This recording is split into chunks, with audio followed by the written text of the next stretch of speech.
Wir sind überall. Wir gehen auf Tauchgang in die Tiefen der Musikgeschichte. Gestern, heute und auch morgen. Wir sezieren Partituren wie ChirurgInnen und haben unser Ohr stets am Puls der Zeit. Wir verknüpfen Zusammenhänge und ermitteln genreübergreifend. Von Bach über Boulez bis Beyoncé. Apropos B, let's talk about Basel, unsere Stadt. Hier erproben wir Theorie in der Praxis. In Vorlesungen, Praktika oder Exkursionen. Unser Zuhause? Die Bibliothek, das Konzert, die Playlist auf deinem Handy. Wir verschlingen Bücher wie Basler Leckerli. Und wir schreiben Geschichte. Wortwörtlich. Wir verstecken uns im Rampenlicht. Als Musikjournalistinnen, Redakteure, Lehrerinnen, Kuratoren, Dramaturginnen, Wissenschaftler. Wie gesagt, wir sind überall. Überall, wo Musik ist. Das Musikwissenschaftliche Seminar der Universität Basel.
Wir sind überall. Wir gehen auf Tauchgang in die Tiefen der Musikgeschichte. Gestern, heute und auch morgen. Wir sezieren Partituren wie ChirurgInnen und haben unser Ohr stets am Puls der Zeit. Wir verknüpfen Zusammenhänge und ermitteln genreübergreifend. Von Bach über Boulez bis Beyoncé. Apropos B, let's talk about Basel, unsere Stadt. Hier erproben wir Theorie in der Praxis. In Vorlesungen, Praktika oder Exkursionen. Unser Zuhause? Die Bibliothek, das Konzert, die Playlist auf deinem Handy. Wir verschlingen Bücher wie Basler Leckerli. Und wir schreiben Geschichte. Wortwörtlich. Wir verstecken uns im Rampenlicht. Als Musikjournalistinnen, Redakteure, Lehrerinnen, Kuratoren, Dramaturginnen, Wissenschaftler. Wie gesagt, wir sind überall. Überall, wo Musik ist. Das Musikwissenschaftliche Seminar der Universität Basel.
Wir sind überall.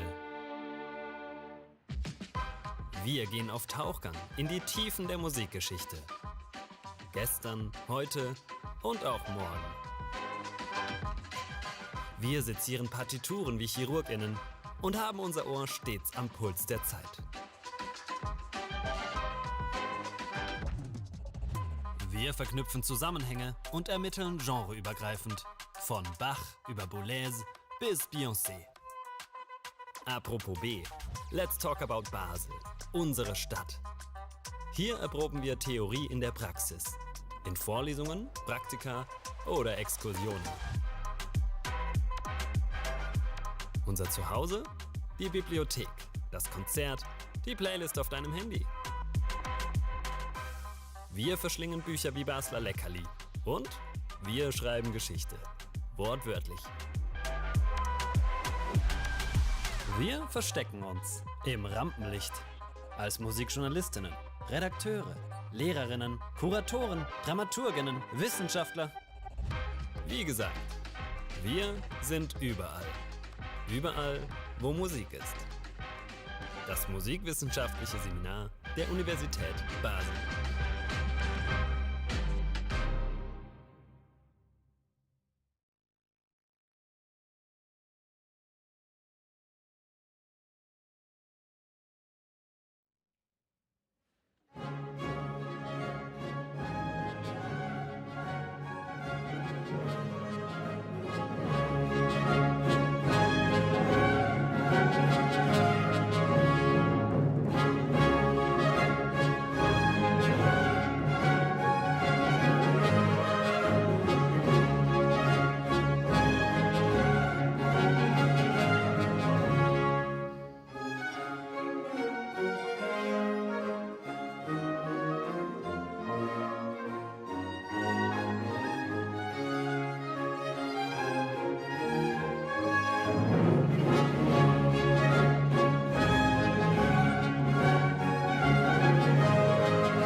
Wir sind überall. Wir gehen auf Tauchgang in die Tiefen der Musikgeschichte. Gestern, heute und auch morgen. Wir sezieren Partituren wie ChirurgInnen und haben unser Ohr stets am Puls der Zeit. Wir verknüpfen Zusammenhänge und ermitteln genreübergreifend. Von Bach über Boulez bis Beyoncé. Apropos B, let's talk about Basel, unsere Stadt. Hier erproben wir Theorie in der Praxis. In Vorlesungen, Praktika oder Exkursionen. Unser Zuhause? Die Bibliothek, das Konzert, die Playlist auf deinem Handy. Wir verschlingen Bücher wie Basler Leckerli und wir schreiben Geschichte, wortwörtlich. Wir verstecken uns im Rampenlicht als Musikjournalistinnen, Redakteure, Lehrerinnen, Kuratoren, Dramaturginnen, Wissenschaftler. Wie gesagt, wir sind überall. Überall, wo Musik ist. Das Musikwissenschaftliche Seminar der Universität Basel.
Wir sind überall.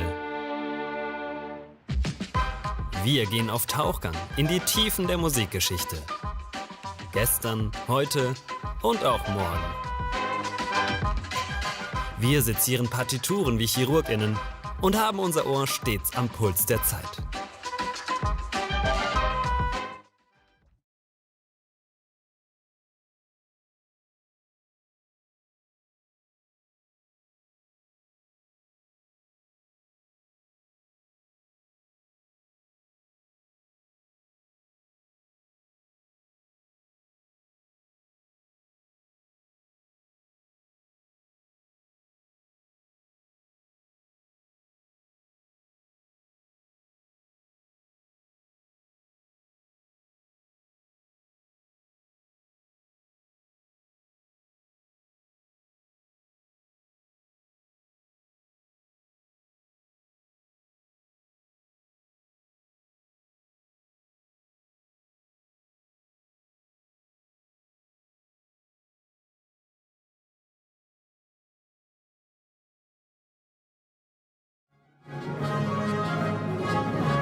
Wir sind überall. Wir gehen auf Tauchgang in die Tiefen der Musikgeschichte. Gestern, heute und auch morgen. Wir sezieren Partituren wie ChirurgInnen und haben unser Ohr stets am Puls der Zeit.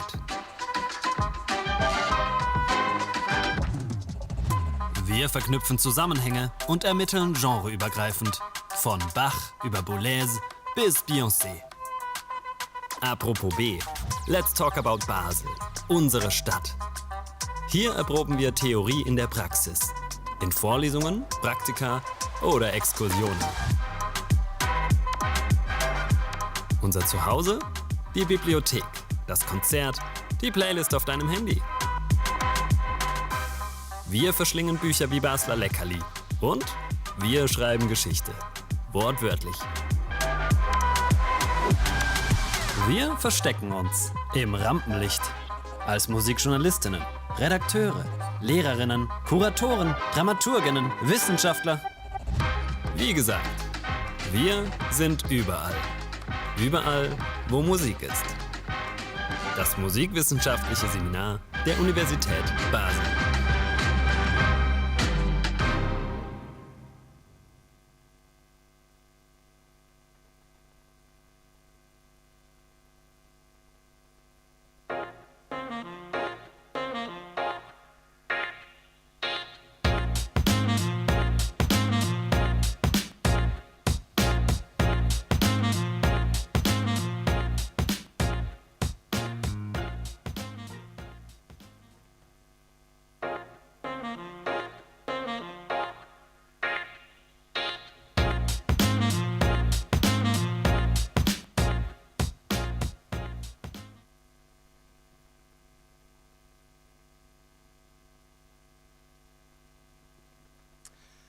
Meine Damen und Herren, Mesdames et Messieurs, Ladies and Gentlemen, hello Europe.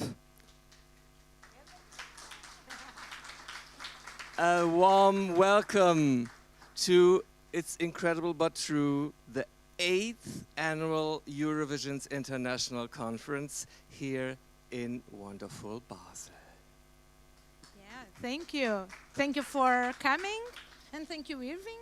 So this year, as usual, we have traveled to the Eurovision Song Contest host city, which in this particular case is this amazing city of Basel. And today we are in this amazing University of Basel. So be welcome and enjoy our conference.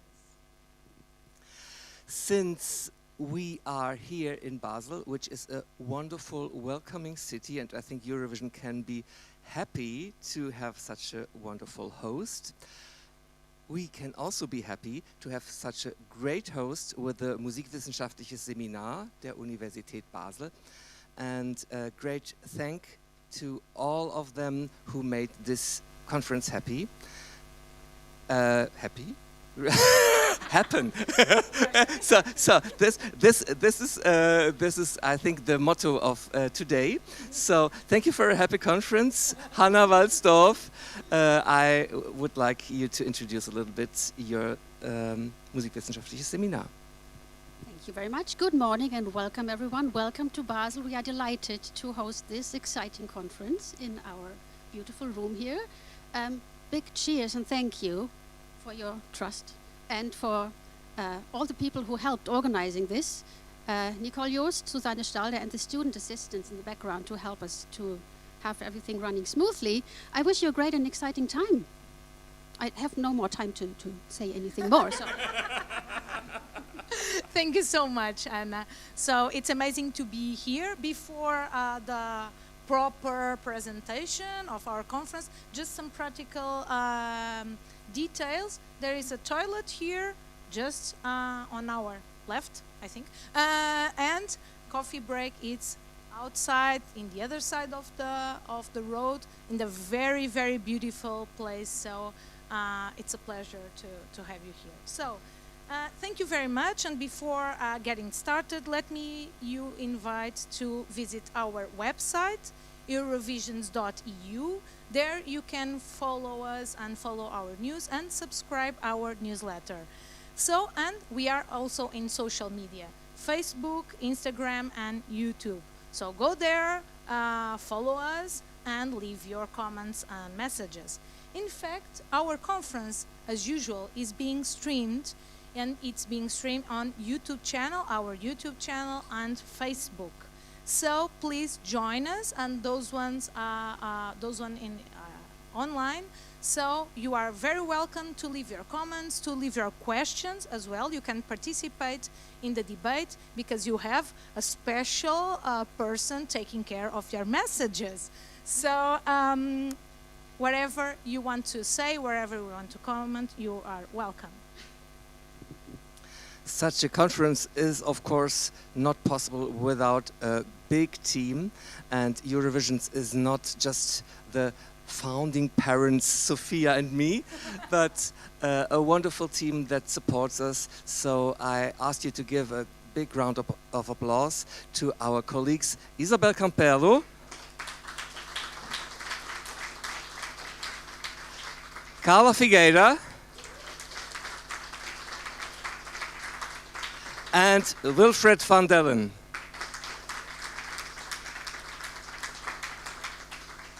And a special big thank you for the wonderful technical support, and he's the guy who makes all this happen and bring it to you, to your computer screens, Paul Laschmana.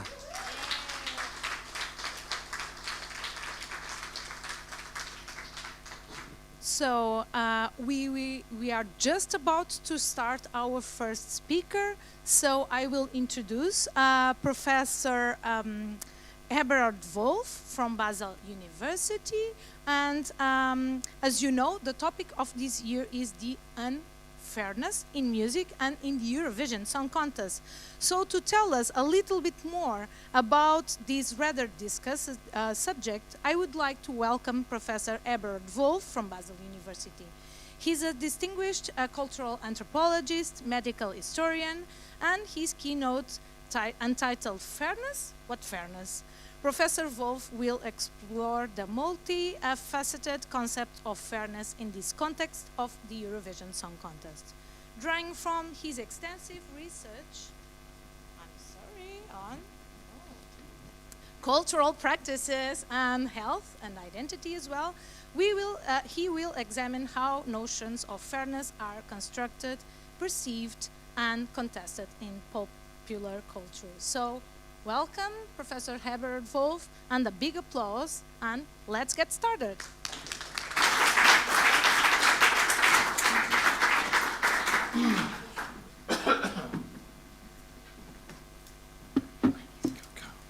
Good morning, everybody. I'm not just happy to speak here, I'm actually honored, very much honored, to have been asked to give this presentation, this first presentation of this conference on fairness. And when you when you read the title of my talk, maybe some of the older ones, as me, some of the older ones felt reminded.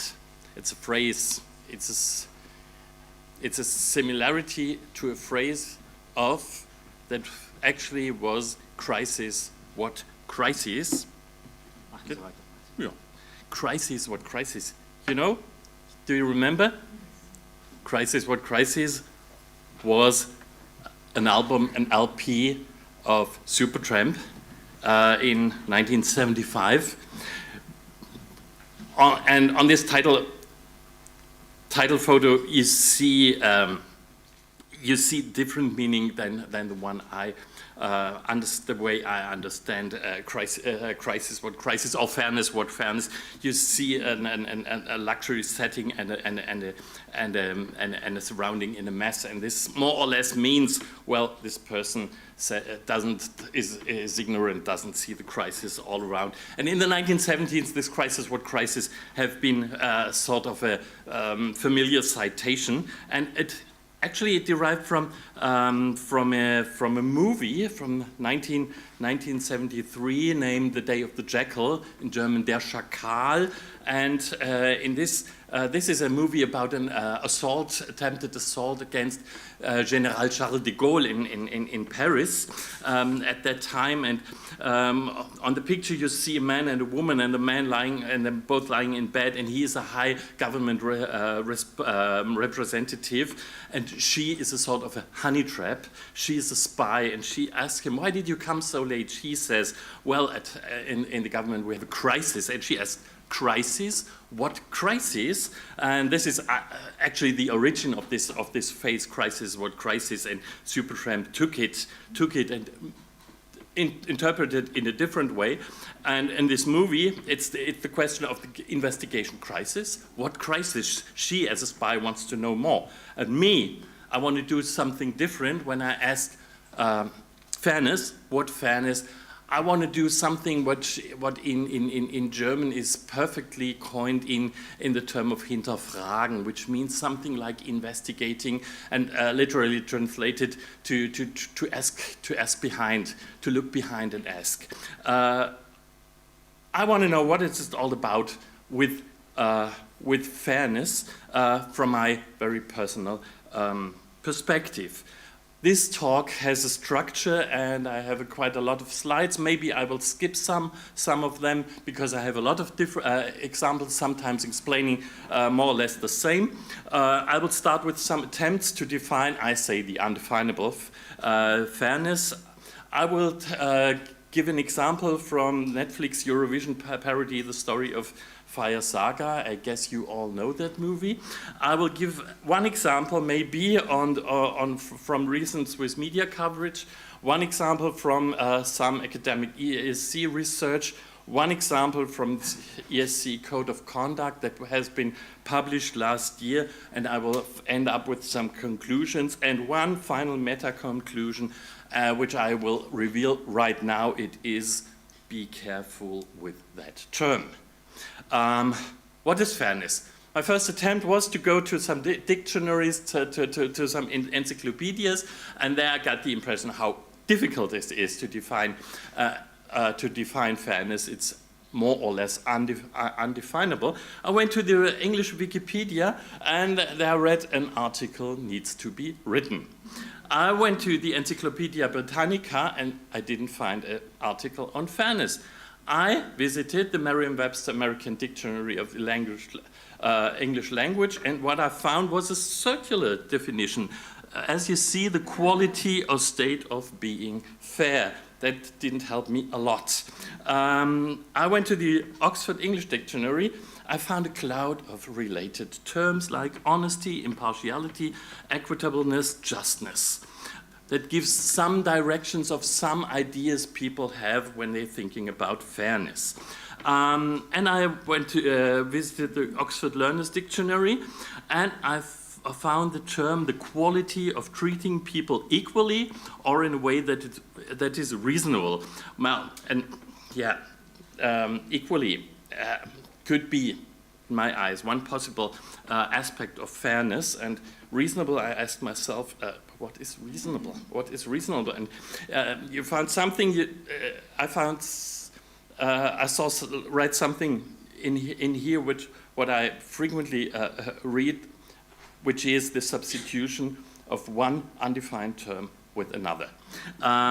So didn't help me too much, but then I went to Merriam-Webster's American Dictionary of the English Language, and they had one of the synonyms. Among the synonyms, you had the formulation conforming with established rules, and that sounded more interesting to me. I thought, is it rules?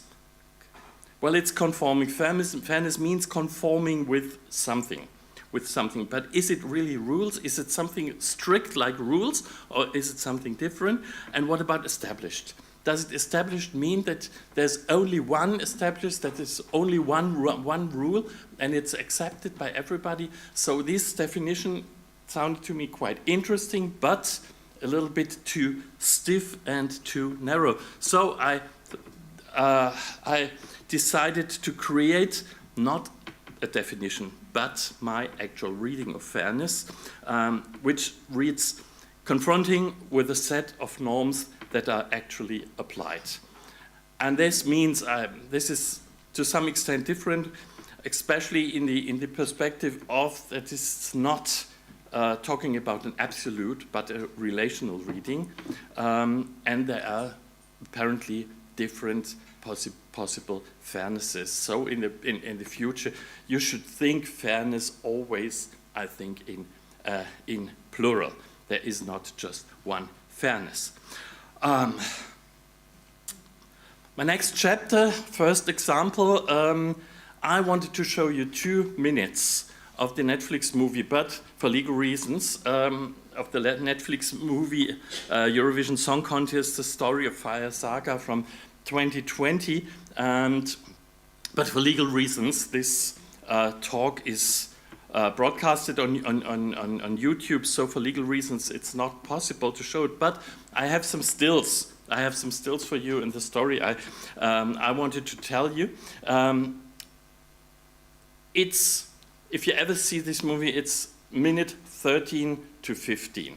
What I now try to narrate you. It happens at the Icelandic broadcasting, public broadcasting institution, and there's a commission picking out the acts for the national contest, for the national pre-test for the Eurovision Song Contest, and they got all the DVDs with the applications, and the scene starts with having a look at one, and this is Katja Lindsdottir with her submission video, and it's the perfect one, and the head of the committee, which also is the president of the public television, named Niels Brongos, and he is the president of the national selection committee, and he's so fascinated after showing it and said, hey, with this presentation, Iceland could win the Eurovision Song Contest, and he's so excited about it. But then the governor of the Central Bank of Iceland, you might remember if you had seen the film before, the governor of the Central Bank of Iceland said, oh, well, what if Iceland would win the Eurovision Song Contest with a capital of 15,000 inhabitants? What about 500,000 people coming to Iceland? I'm afraid the cost of hosting will bankrupt the whole country. And then there's a cut, and someone from the committee asks, by the way, we only have 11 acts, but rules say we need 12. And Neil said, well, that's okay, and he picks a box with all the DVDs and say, would you pass it down to Jorn? And he says to Jorn, just pick one of them. And then the person sitting, he has no name, the person sitting next to Jorn asks, what? Is that fair? And here we are, with the question of fairness. It's the question of fairness. So this is my example. Is that fair? Pick one. Is it fair? Is it fair just to pick to find the 12th contestant, to pick the 12th contestant just by chance? Is that fair or not? And my answer is it depends. The answer depends on the respective idea of fairness. You could say we decide whom to invite to the national competition by the criterion of song quality. We could also say everybody should have an equal chance to get to this group of 12 acts. You could say we decide and choose the one who's the most likely to win, and they could also think we could choose the one according to the economic reasonability of winning the ESC. You remember what the banker said. Well, if you have it, and you might add some more of these logics. If you decide by song quality, picking one would be, I guess, more or less unfair. But for whom? For the contestants. If you pick by, or would be unfair to the applicants with a high artistic quality. If you decide by equal chances, pick one would be really fair for the contestants. If you choose by the likeliness to win it, pick one would be unfair for Icelandic Eurovision Song Contest. And if you pick by the economic reasonability of winning the ESC, pick one would be relatively fair for economic survival of Iceland, because it diminishes the chances to win. So, having altogether, fairness depends on the respective idea, in my eyes, in the respective ideas, the idea of fairness and for whom something should be fair. This is classical cultural relativism, what I pledge for here. Second example, and I will be a little bit quicker because it tries to illustrate more or less the same. I picked one example of media coverage for a week or 10 days ago. The head of Basel Tourism gave a press conference and said the accommodation rates in Basel right now are fair. They have fair rates. And that means a four-star hotel room is between 220 and 380. I don't know how much you paid. The price is doubled compared to normal rates, but it's lower than at Art Basel, and they say it's no excess. That's no excess. And as I was asking myself, what makes the rate fair for the tourism director then? And saying fairness, for her, she doesn't define fairness. She just uses the word as if it's clear what it's meant to it, but she illustrates it with examples. And this is very typical, something very typical you find mostly in non-academic, but also in academic publishings, this implicit use of fairness. Their fairness is used as a term is used, but its meaning isn't elaborated.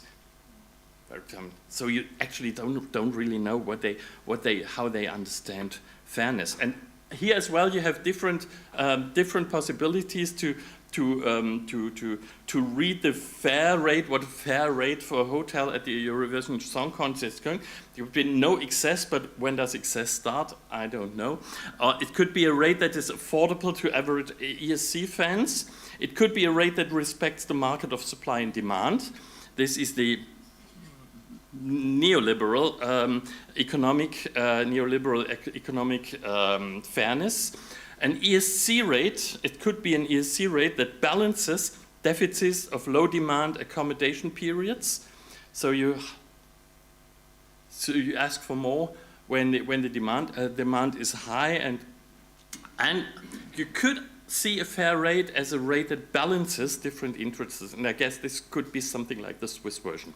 It's a rate that balances different interests, and it could be a rate maybe for the tourism director, a rate that is good for the Basel city image. So fair rate could be something, could be very, very different, different ways of fairness. Another example, academic research. The term of fairness in academic research on ESC, I've tried to have a look and go through some of the research of the last 10, 20 years, academic research. So fairness frequently was used in connection with block voting. And I guess you all are more or less familiar with block voting, but it is explained in the first citation I have, and it's this citation from the book Another Song for Europe from 2021 from Ivan Rajkov, and I quote him in, and all the emphasis, the bold one, the emphasizes are from me. I quote, in 2003, the United Kingdom received its first nul point score after having won the contest 5 times and taken second place 15 times. The country's humiliation has continued with further last place finishes in 2008, 2010, and 2019. These disappointing results have prompted frequent claims about the unfairness of block voting. That means when neighboring countries award each other's songs their maximum points, and the supposed negative bias other Europeans seem to hold against the British. This is, for me, an example of sort of a self-explaining use of the term of fairness. Ivan Rajkov doesn't go deeper into detail what he really means with fairness. And it's maybe from my perspective, as something is not, fairness is not self-evident, I don't know why he thinks this is unfair, because in an everyday logic, you might think, well, it's all clear, maybe, and me too. But when I, from an academic perspective, go deeper into details, I want to know what is it all about? What's the sort of unfairness of block voting? He used it as a self-explaining way, but what he did, so I'm not criticizing him here, don't misunderstand me, this is only a reference to others by Rajkov. So, and the same is with my second quotation is from an article from 2018 by Ged Yair, a very renowned European Song Contest researcher. And it's an article, it's a review about 2 decades of research, so he's also reviewing it, his findings of different researchers. And the quotation is, using data from 1998 to 2012, Sharon concluded that democratic or impartial countries are more sensitive to song quality than countries with lesser democratic tradition that more visibly opt to adopt block voting and local alliances. Loyalty, which is contraposed to song quality and voting fairness, is found to decline as impartiality levels rise. The results suggest that as the EBU expanded its inclusive orientation to non-democratic regimes, it also allowed even more collusive voting patterns to possibly corrupt quality and fairness at the ESC. So what you see here in my eyes is a clear statement: voting based on song quality is fair, and voting based on loyalty among local national alliances is unfair. And you might already expect it. I think it's a little bit more complicated. First, voting based on song quality is fair would be the idea. And what I would then ask is, what is song quality? Does it mean Does it mean the song itself, the composition, the performance, and what else? And I guess you are very much more into this subject of the problems of what the question of song quality could be and how complex it could be. What came to my mind also was the contextuality of quality assessments. Quality assessment of song quality can, I guess, in real life would never be just assessments on song quality. It has quality has a lot of contextuality, and sure, among them also national ideas. So it's not that easy to say that song quality is just fair. And you can say that objectivity, that quality is not just not something very objective, but it's just sort of pretends to give some objectivity.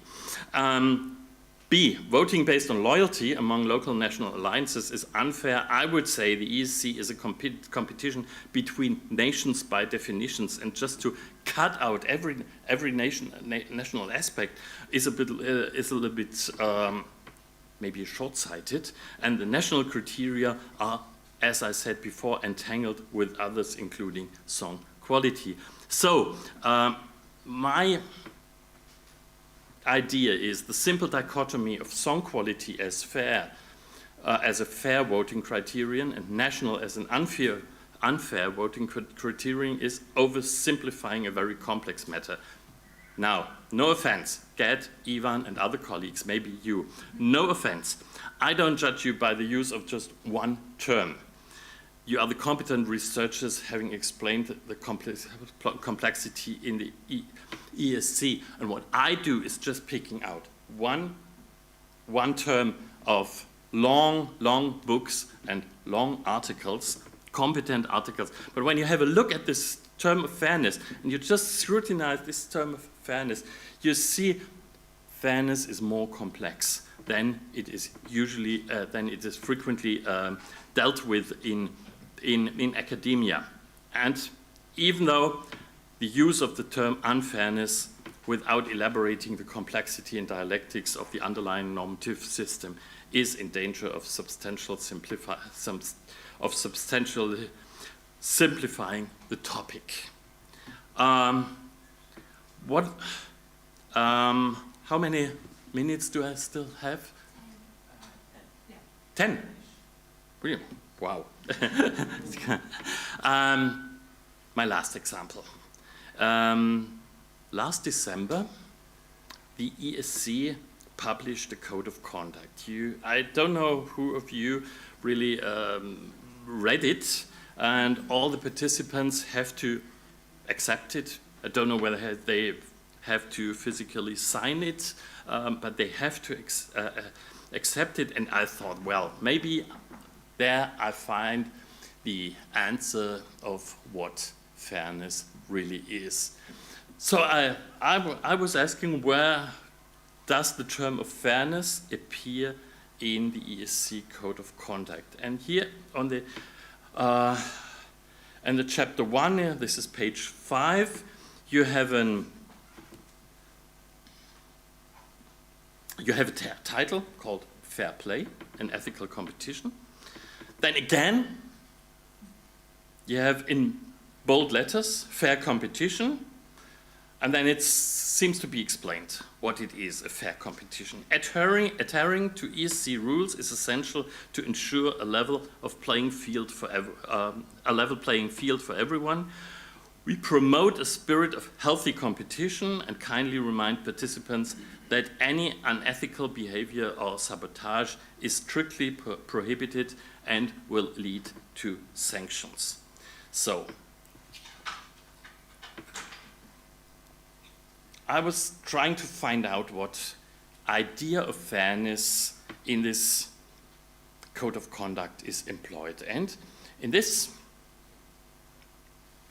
part of the conduct, I thought they say fairness means adhering to the rules. It means a healthy competition. It means not being unethical and not sabotaging. And I was a little bit unsure how to explain it. It's sort of a bad feeling. What do they want to say? Do they want to make a list? What is not allowed? Does fairness mean something, not to do something that is not allowed? I think that is self-evident, and you don't need the term of fairness.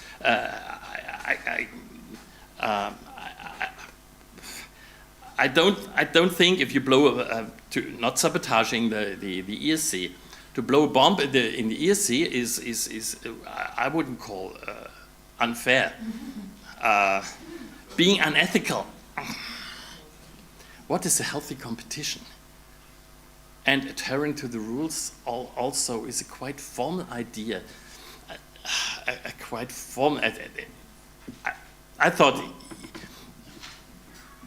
I don't think the people mean that fairness means just clinging to the rules, to some official rules. Fairness is more than that. So I was a little bit. I don't know how to deal with it actually. The second part where. Second paragraph where in the Code of Conduct fairness appears is professional behavior. This is page 6. The ESC is a professional workplace.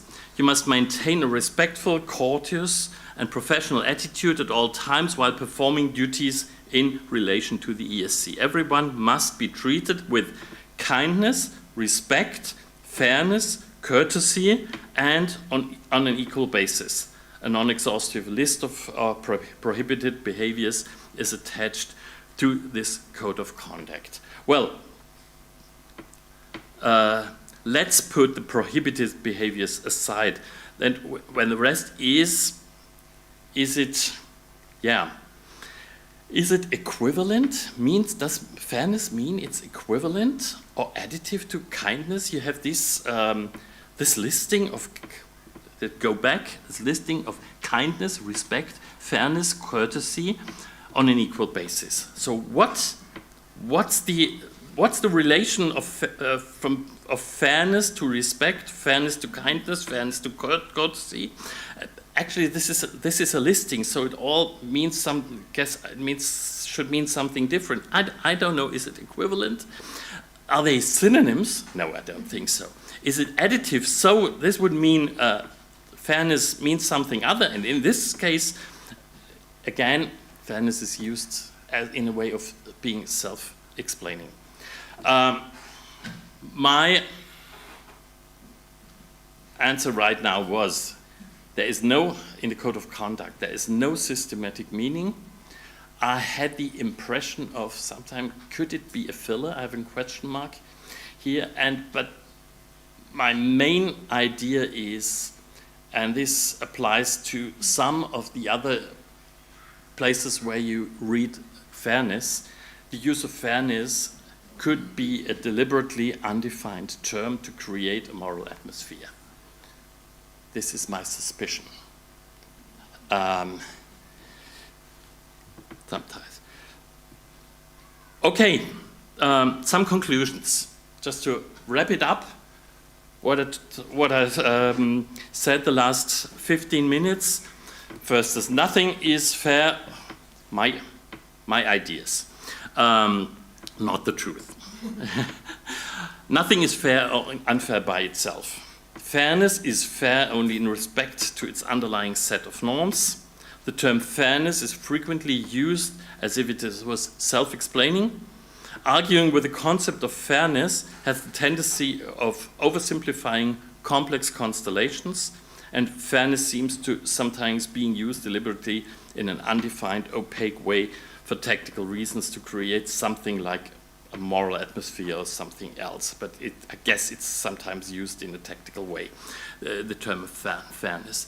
And conclusions that apply a little bit more to academics. I was giving you examples from everyday life, from media, from officials, and from academics. Other than outside academics, an approach via fairness inside the academic field should keep this in mind and analyze the underlying norms as the main task instead of employing one focused subjective reading of fairness. So this is what I would suggest would be the role of academics, is to scrutinize what ideas of fairness lie behind or are underlying the use of the term of fairness. And from an academic perspective, concepts beyond normative fairness frequently give more insights than simple fairness ones. So, and I mean with it, you should go beyond, sort of go beyond fairness. It's not just, maybe you have the question of fairness, but you go beyond. What do you want from what perspective? Does someone argue? What would be an opposite argumentation? What for me always in academia is one of the crucial methodologies. And so, yeah, I was starting with Supertramp and I will end up with Pink Floyd. Maybe you remember when you were young? No. the term, maybe you know the song Careful with That Axe, Eugene. This was first published in 1968 and first on the LP Relics by Pink Floyd, Careful with That Axe, Eugene. And I will pick it up to finish my paper with my meta-conclusion. Fairness, careful with that term, Eurovisions. Thank you for listening.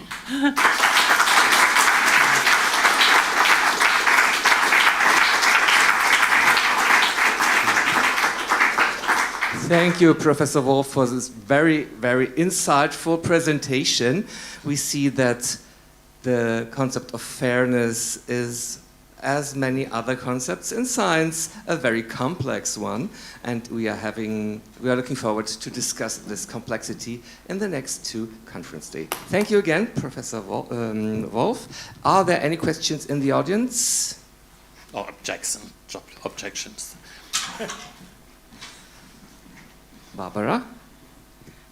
Thank you for your paper. It's more a comment than a question. Actually, I was just today in the media briefing before the rehearsals, and Martin Greer, newly appointed director of Eurovision, was asked about this code of conduct and all this unethical and all these things that you mentioned here. And he said, it only means to be nice. So I don't know if that provides an answer, but that was just a comment. So thank you again. Oh, thank you for that example. So you can, as a cultural anthropologist, I would be tempted to start the work for a new presentation on niceness and its relativity.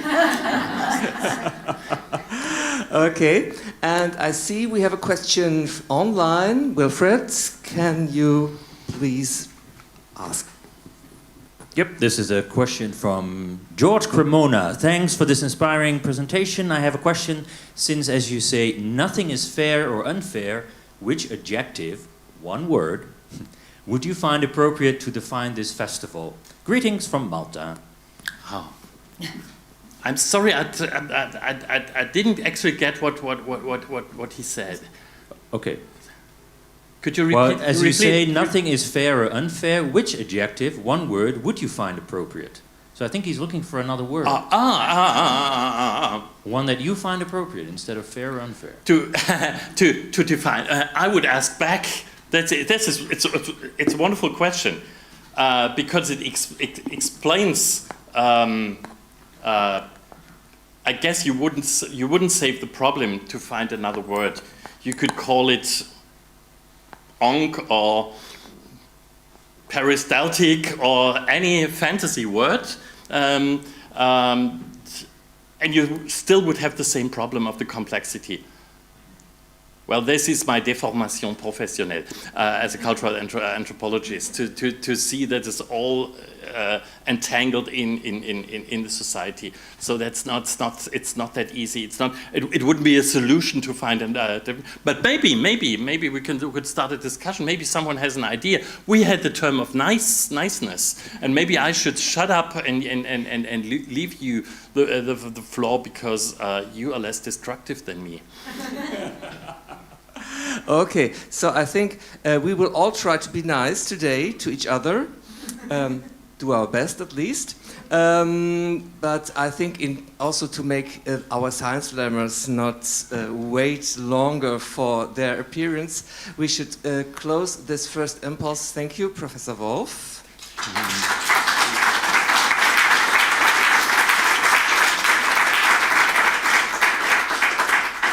And also part of the fairness is to mention all the wonderful people that are contributing to this conference, even if they're not present today.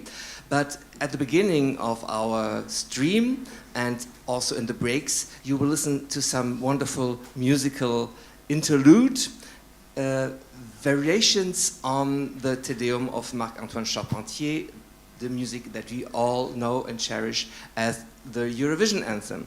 And I, of course, want to thank all the musicians who did this. And for this, I need my glasses, because otherwise I cannot read the names properly. So I'm thanking the professors and students of Schola Cantorum Basilensis who did the orchestral version of this Te Deum. I say a big thank you to Niccolò Musi, who is playing the piano and arranged the jazzy version. He's from Jazz Campus Basel. And I say thank you to Sophia Will, Javier Rojo, and Linda Scharnagel, also from Jazz Campus. So we are now having a short break to invite our science slammers, and then the science slam is going to start, and you all can vote for your favorite presentation. So you cannot vote for your own presentation because you're going to sit here in front, but of course you can vote for the wonderful people who are sharing their knowledge with us. You have all 2 votes, but I will explain later after the break. So see you again in 3 minutes.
Waarom ga jij niet?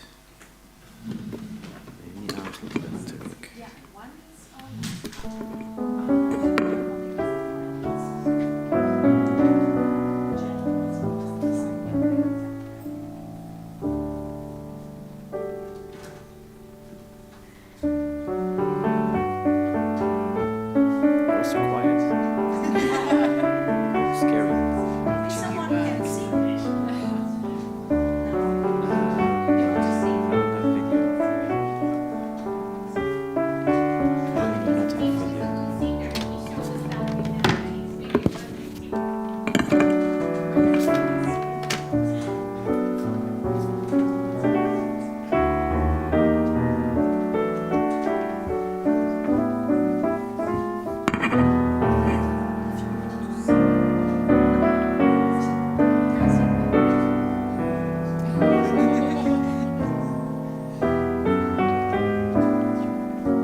This is our first dress rehearsal and the final at the same time, so a little bit like the Sanremo festival. And I would like to ask you about your Wir sind überall. What is fair for you?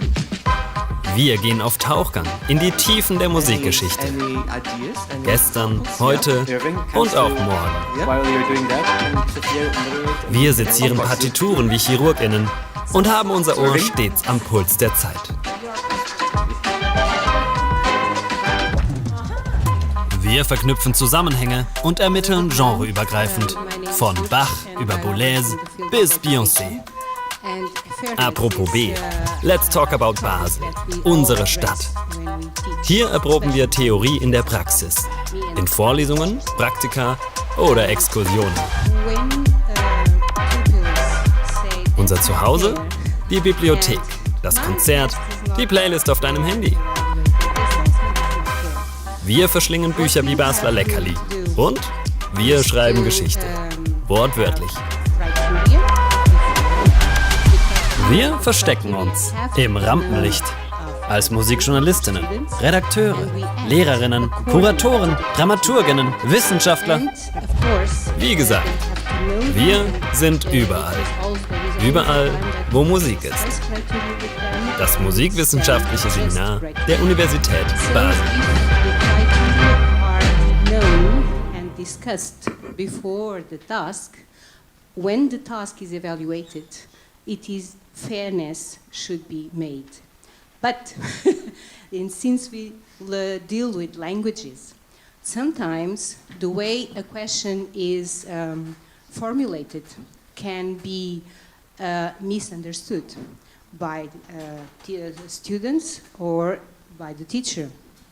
So there is always a possibility of questioning the fairness and the criteria application.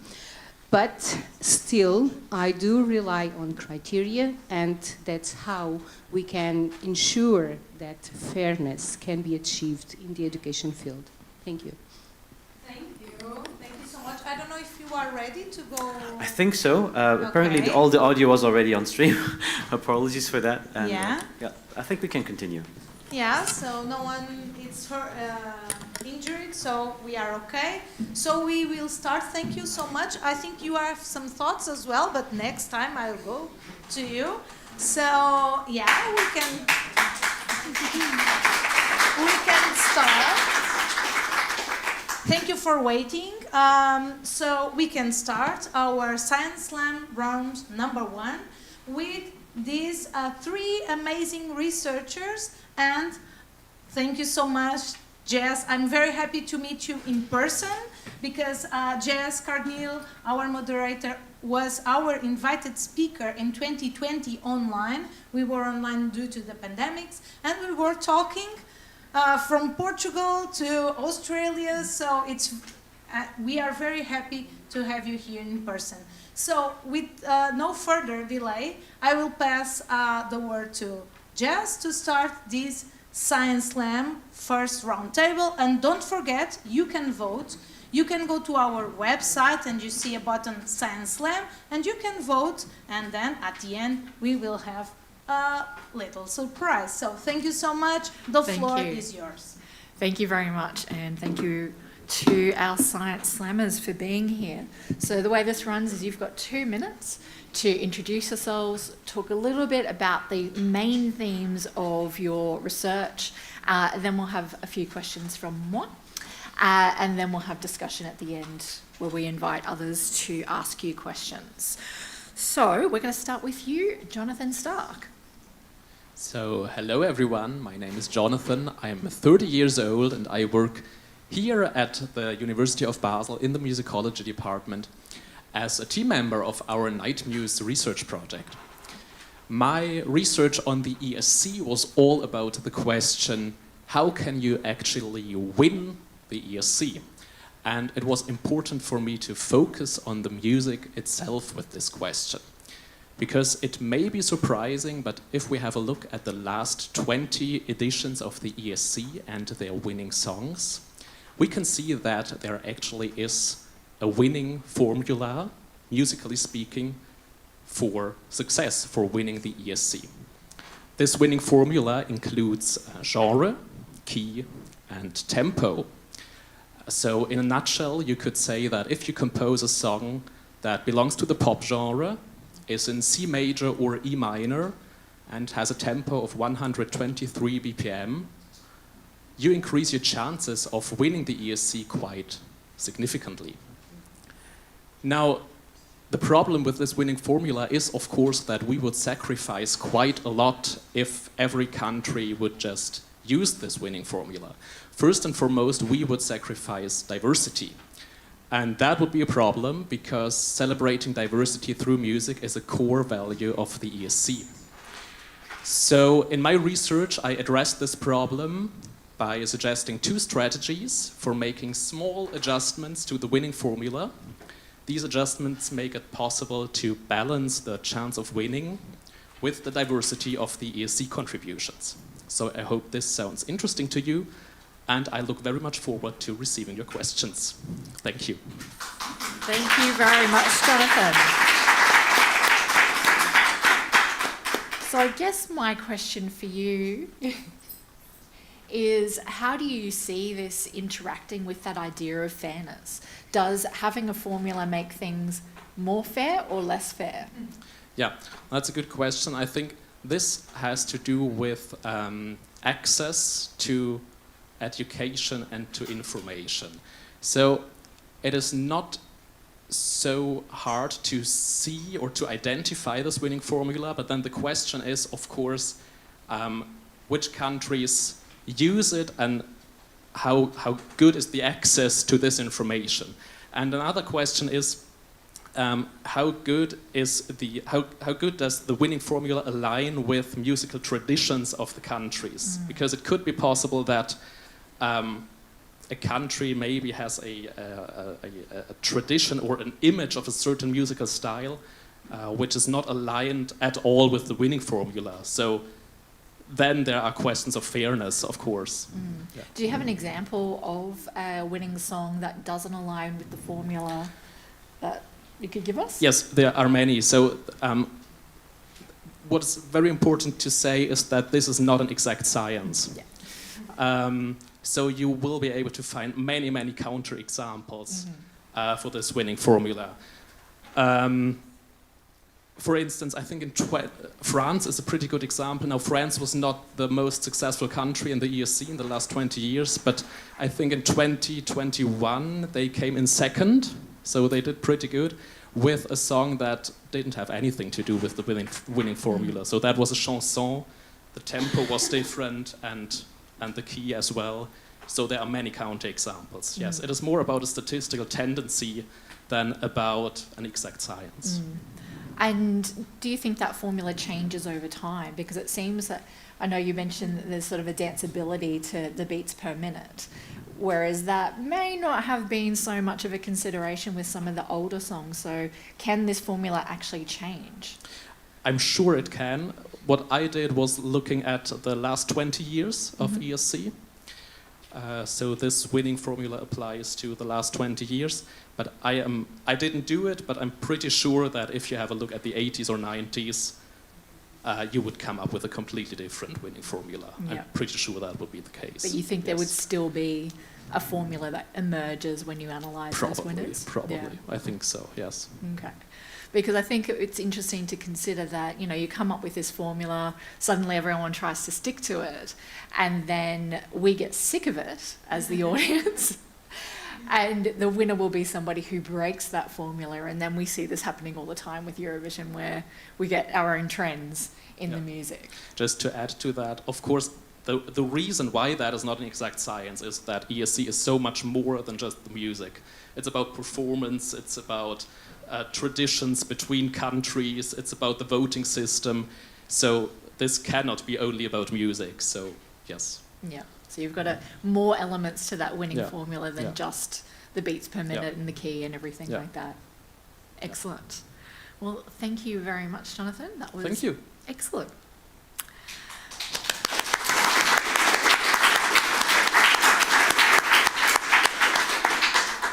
All right, now we are switching to Jane on Zoom. I may need technical help for this. No, Jane? Excellent. And do you want to speak so we can see that your sound is okay?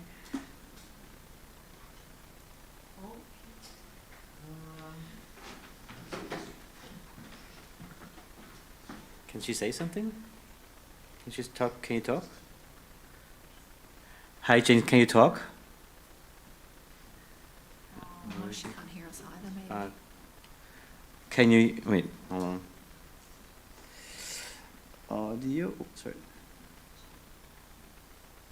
Okay, so we need a microphone, and Can you say something now? Hello? Yes. Thank you, Tom. I can't actually see the Can you hear us as well? Thank you. Can you hear us as well? Yes, I can just about hear you, yes. Does it need to be louder? I can do it louder if you want. No, it's a little echoey, but I can hear you. Oh yeah, that's possible, yeah. My apologies. Thank you so much. Excellent. Thank you for joining us, Jane, and for thank you, Paul, for figuring out the sound there. So, Jane, would you like to introduce yourself and the highlights of your research? Thank you so much. Thank you, everybody. As you can probably see, I promised I would wear my sequins at Eurovision, and I didn't make it because I had this little surgery a couple of days ago. I'm Jane Healy. I'm from Bournemouth University in the southwest of England. And I'm a criminologist. I tend to research horrible things that happen to human beings by other human beings, hate crime and discrimination and violence. But I was really interested in researching Eurovision because it is perceived by so many to be a place of safety and acceptance and diversity. And that drew me to doing this research to see what was the magic formula that made it seem like such a safe and inclusive place to be. So I've done some ethnographic observations at both Liverpool and Malmö, and some interviews with 80 different people in different fields that research Eurovision or present or are running fan clubs and blogs and so on, and also a survey with fans as well. And my focus really was on this issue of fan culture being a really important part of maintaining and sustaining Eurovision. And as such, that means that fans' sense of inclusion and representation and safety will be important factors in their participation. So for me, representation and diversity were therefore sort of indicators of a sense of safety and for feelings of fairness, although I haven't clearly defined fairness, so I've failed Professor Wolf's task there. But thinking about fairness and safety for fans and how that might make fans feel. And one of the things that I wanted to explore was what the barriers were to that sense of safety. And when I compared Liverpool and Malmö, there were very, very different experiences, but there are similarities in terms of barriers around cost and finance, not just for fans, but also for delegations. But there were also physical barriers in terms of accessibility and bottlenecks and gates and queues. And there were also emotional barriers in terms of fans feeling a sense of wariness or fear, particularly in Malmö, in terms of protests and marches and an increased sort of security presence and personnel there. So those are the areas that I'm kind of working on, but I have so much to say, I'll probably try and wrap it up. In terms of maintaining a sense of diversity for artists and for fans was really important, but also those barriers being a challenge to their integration and their assimilation and their continued support of Eurovision. And the sense of unfairness for fans in particular being underpinned by a lack of understanding of why certain countries were allowed to participate and others were not. So I'll stop there. There's lots I could say, but I'm conscious of time. Thank you. Excellent. Thank you very much for that, Jane.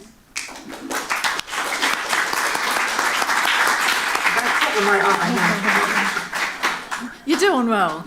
I guess my question for you, we often hear a lot about the toxicity of Euro fandom. That there are a lot of tensions within the fandom that are, shall we say, at a particular high at the moment over the past couple of years. So could you speak a little bit more to that? Did that bear out in your findings? So I missed part of that question. Was that around the fans? The fans, yeah. The toxicity of the fandom, whether or not that was something that emerged from your research. It did come up in some of my interviews where there was this competing sense of fans feeling very included and very safe and describing it as a sense of belonging, a sense of safety, and very much being a place to unite. I've got quotes like, it provides a sense of belonging to all. I can be myself with no judgment. So I think we see that wonderful sort of sense of safety for some, but I think it's the online experiences where we're seeing more toxicity rather than the in-person events. So people talk about going to the fan events, going into the arena and feeling safe and feeling part of a bigger experience. But some of the people I spoke to talk about the sort of the negativity and the pylons and the nastiness that's more common in the online fan world rather than in person. And of course, it's very hard to separate online from in person now because they overlap, don't they? But I think for those fans that are at events, they talk about how they're there to discover new music, new artists, and to feel that they can express themselves. And I think there's a conflict there with so-called fans or other types of fans that can be more negative and more challenging in the online environments. Thank you. The other thing that I was interested in what you're saying there was around accessibility of the song contest. And in particular, I think it's really interesting to look at disability within that. And as you're looking at both representation and all of these other things, how important do you think that representation of disability and the way that accessibility is dealt with at Eurovision align? Do they align or do they conflict? Is it fair in terms of how people with disabilities are able to access or not access the contest? I don't think it's representative enough for people with different impairments and conditions and disabilities. And I think that was something that drew me to it because I've previously researched disabled people's experiences of harm. And so I was interested in how accessible and how inclusive it is for all types of groups. And I feel that there are the physical barriers for the fans and people who are at the festivals in terms of, you know, in Liverpool, there was a lot of cobblestones, there were a lot of gates, there were a lot of physical doors and access points. There were people describing how they were disabled, but they had to queue up with the rest of the fans for up to or more to access a building, which can be very challenging when you've got a condition that, you know, puts a lot of pressure on your physical body. So there are the physical barriers for fans, but I think there's also, if we look at how Eurovision has become a site of representation for our queer communities, we don't see that for our disabled communities as such. We don't see an intersectional Eurovision in the way that we may have had one or two disabled artists in the last, 10 or 20 years. So I think there are levels of inclusion at play here, and I think what we need to be mindful of is that we don't include so many that we exclude others.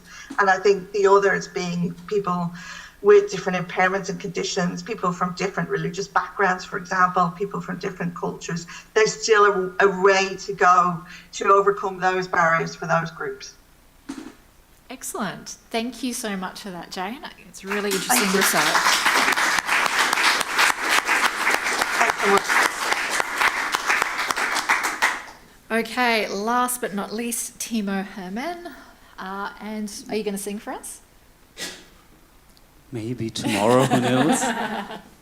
But I would start with a German saying, alle guten Dinge sind drei.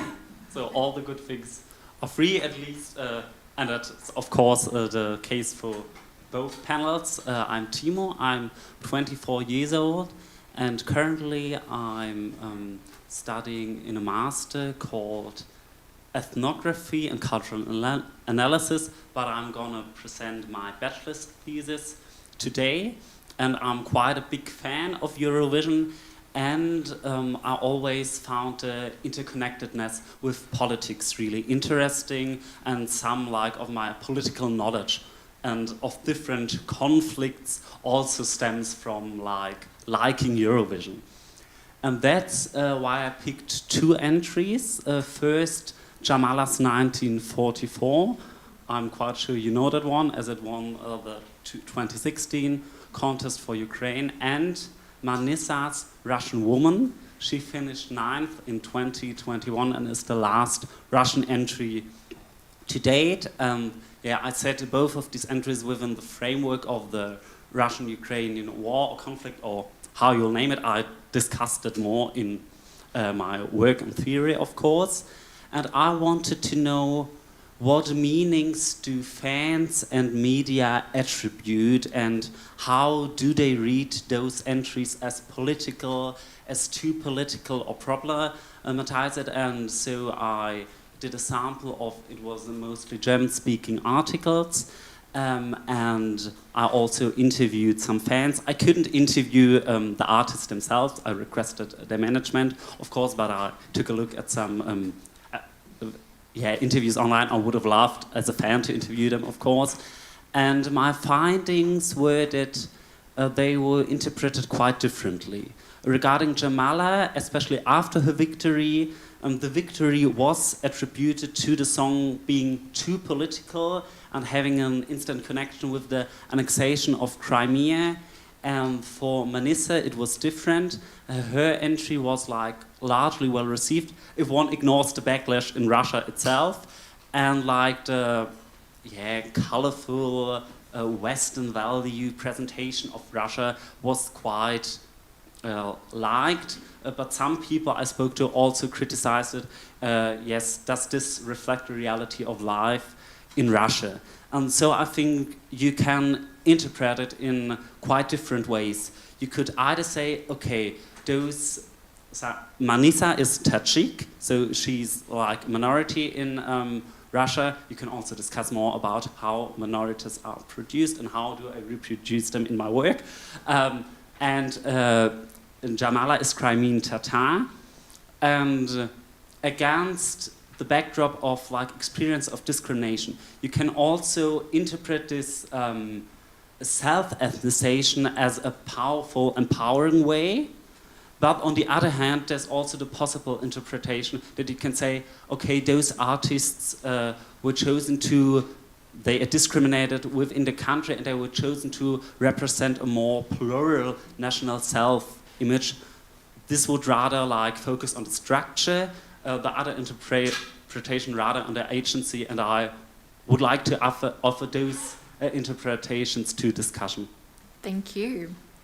I have a methodological question for you. So you looked mainly at German press. Where were your fans from?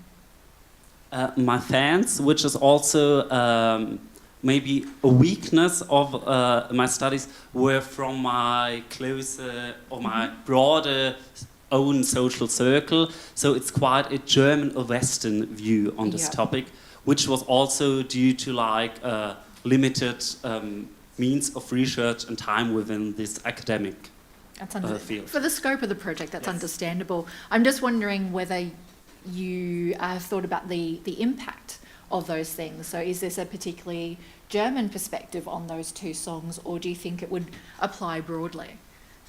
I think there were also English or international articles within the sample, and it combined like also fan magazines and like bigger broadcasting articles.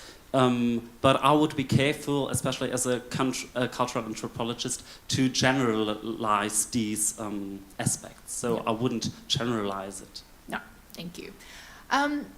The other question that I have is around, I think it's a really interesting observation that 1944 is kind of seen as political, whereas Russian Woman is, people find it more difficult to locate the politics of it. But it is a political song because the values in it are political and coming from a particular kind of appealing perspective.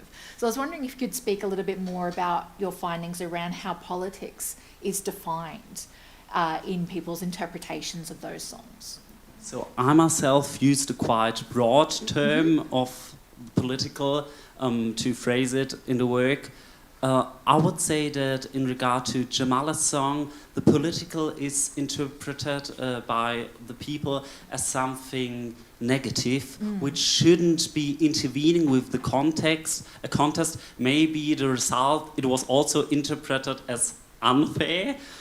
So I would say there the political is deemed as something negative, which shouldn't intervene with the contest, which should be separated from music, and more objective criteria should be important.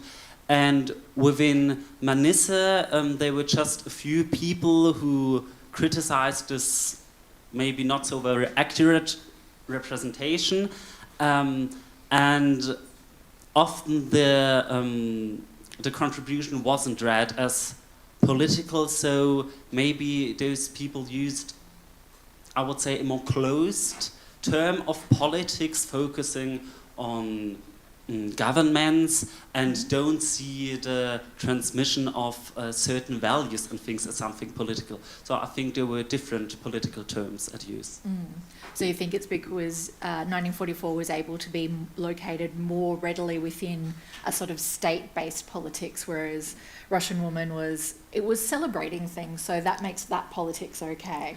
Yes, I think one could say it was quite easy to connect 1944 with current political action, and that was more difficult for the Russian entry. And how aware do you think people were of the political context of the Russian entry? I think they weren't aware. For example, I just found out about the backlash in Russia because Manisse was not seen as a fitted representative for Russia because she's not so Russian. So you see this Anführungszeichen. Which is the whole point of the song. I'm doing.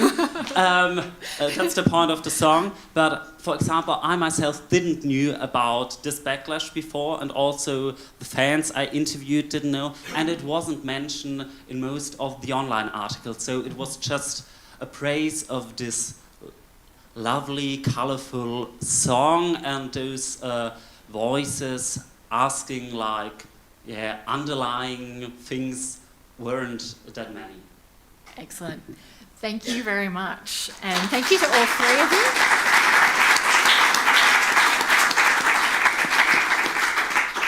you. Okay, we now have 10 minutes for questions from the audience. So my colleague, Isabel, will be with a microphone, so we have time for questions. We do. And any questions? no questions. Ah.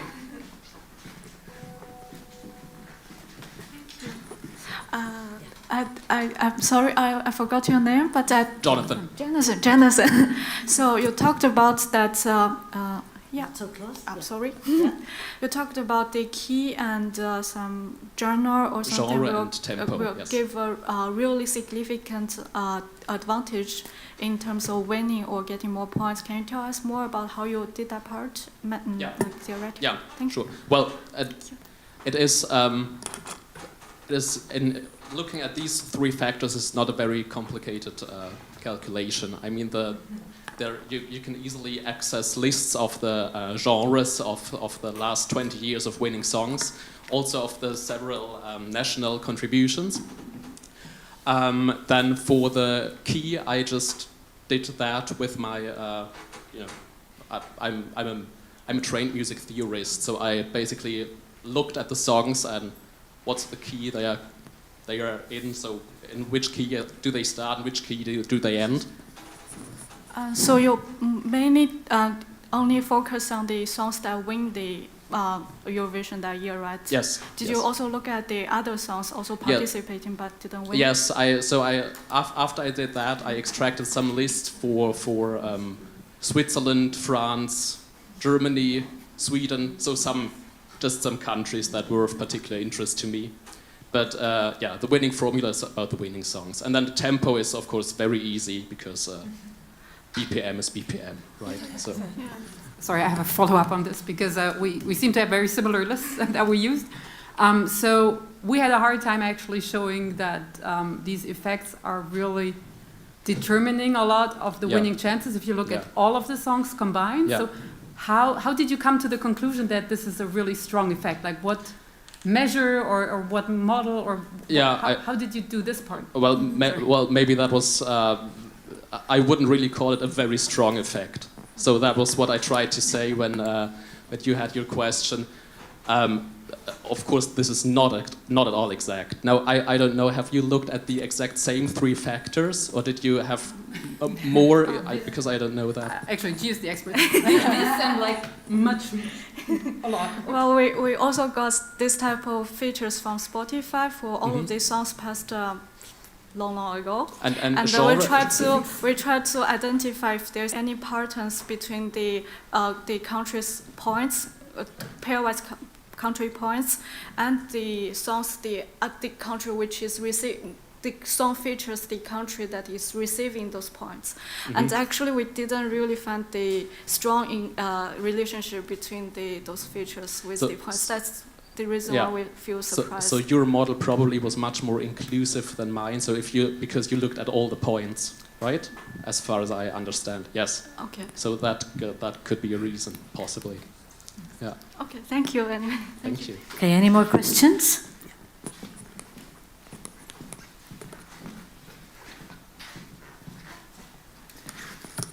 Mine is also for Jonathan. Is there a formula for a 0-point song?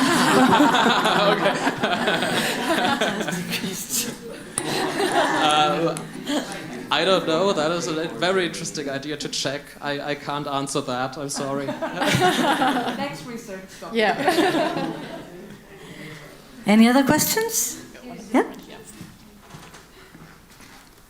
I'm sorry.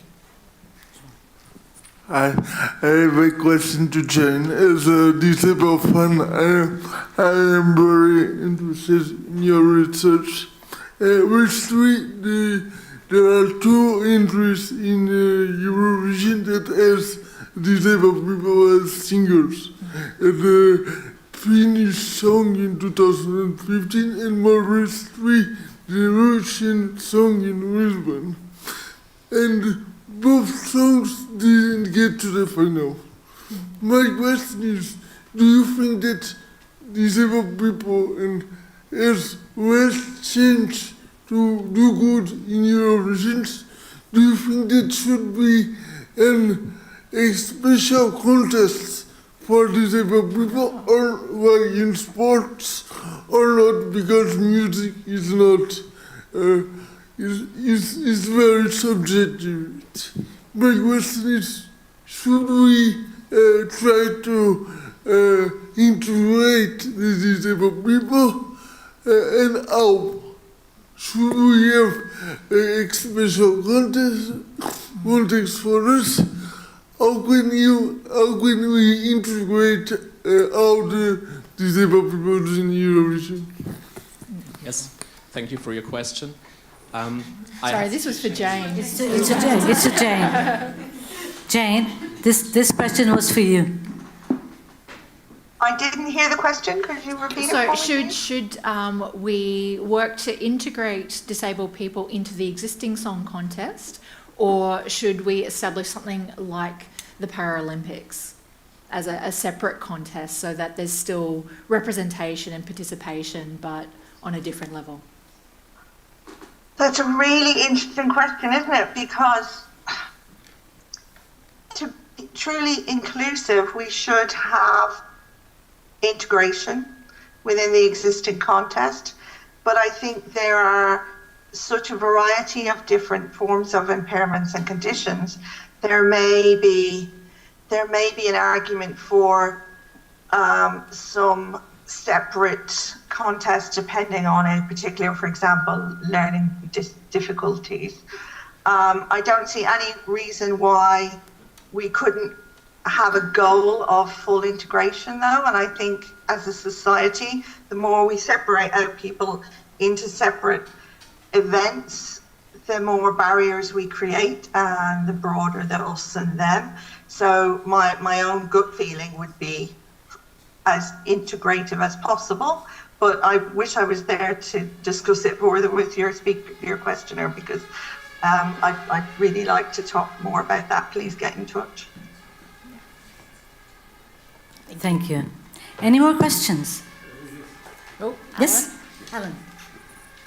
Hello, Jonathan. The question for you. You were talking about BPM, and that's interesting me because I produce some music as well and some remixes. How did you come to that research of 123 BPM? Before, I would put in 3 categories: the ballads, the mid-tempos, and the faster song, dance songs. So coming up with a BPM, I'm intrigued about the 123 BPM formula. Yeah. Yes, so the important thing about the tempo is that the 123 BPM is an average. So, for instance, I checked this year's contributions, and actually we don't have a single song with 123 BPM. We have, I think, 2 or 3 with 122. So these are quite close, and yeah. So 123 is an average of the winning songs. So you could argue that this does not necessarily mean that you have to use 123 BPM in order to win, right? It is just yes. Now, but why is 123 the average? There is a rumor that this is particularly danceable. So this is a tempo that you can, yeah, that is easy or popular to dance to. So, yeah, that could be a reason for that. So thank you very much for your wonderful questions. And if you have other questions, you can profit from the coffee break and make them. So I'll pass the word to Sophie. Yeah. Okay. Thank you very much, everyone. And a special thank you to our Science Slammers and their incredibly interesting research that's really contributing to studies of Eurovision around the world. So thank you.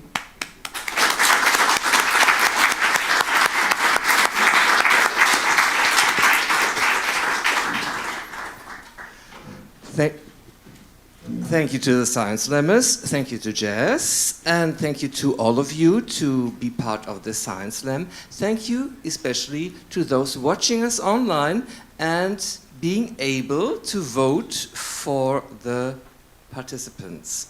So don't forget to log in to tweetback.de. I need again my glasses.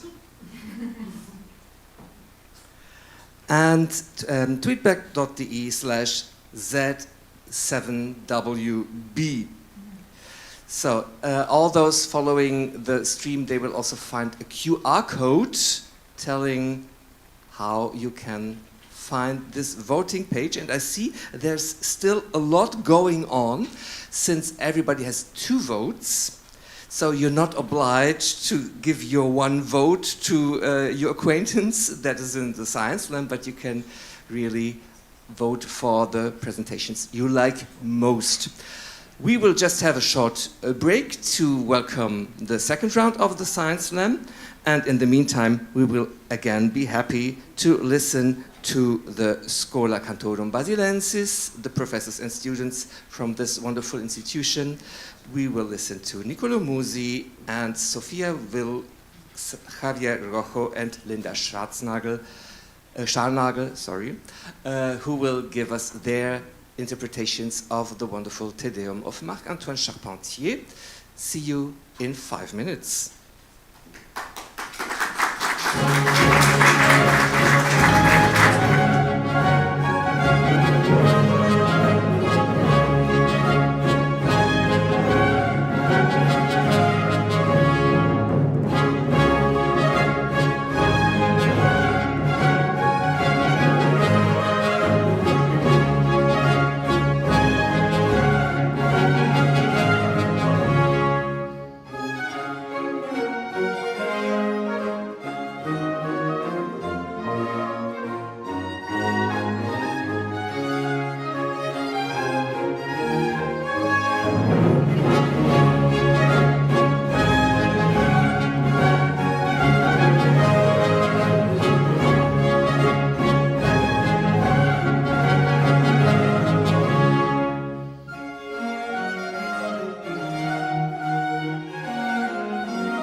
Wir sind überall. Wir gehen auf Tauchgang in die Tiefen der Musikgeschichte. Gestern, heute und auch morgen. Wir sezieren Partituren wie ChirurgInnen und haben unser Ohr stets am Puls der Zeit.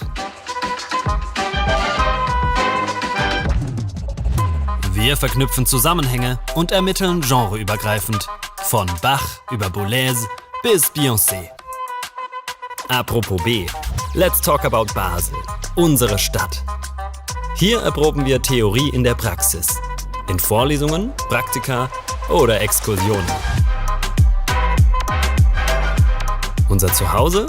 Die Bibliothek, das Konzert, die Playlist auf deinem Handy. Wir verschlingen Bücher wie Basler Leckerli. Und wir schreiben Geschichte. Wortwörtlich. Wir verstecken uns im Rampenlicht. Als Musikjournalistinnen, Redakteure, Lehrerinnen, Kuratoren, Dramaturginnen, Wissenschaftler. Wie gesagt, wir sind überall. Überall, wo Musik ist.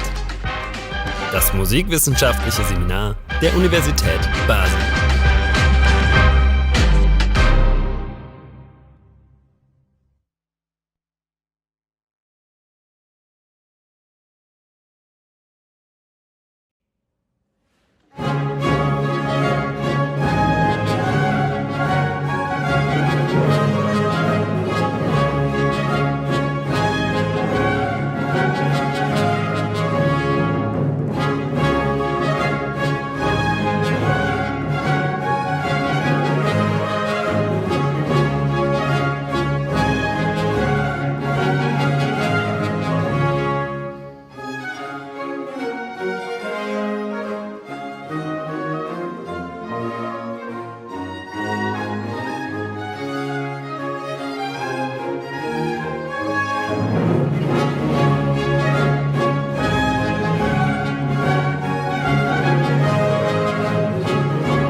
Back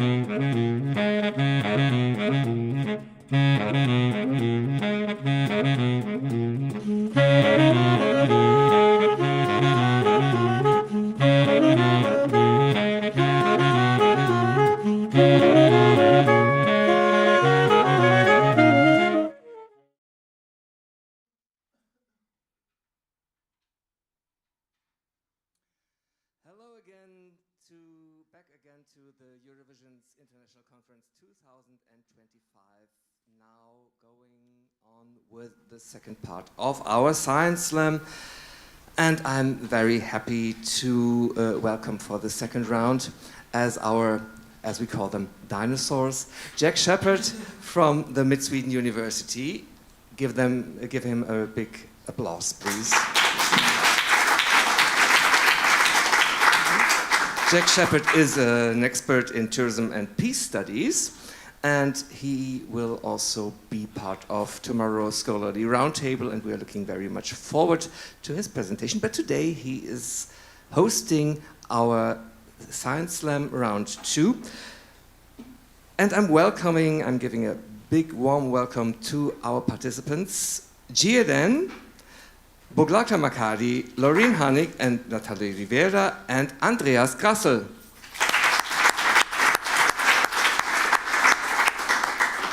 Of course, you still have the possibility to vote for your favorites, so don't vote before you haven't seen all the participants and their presentations.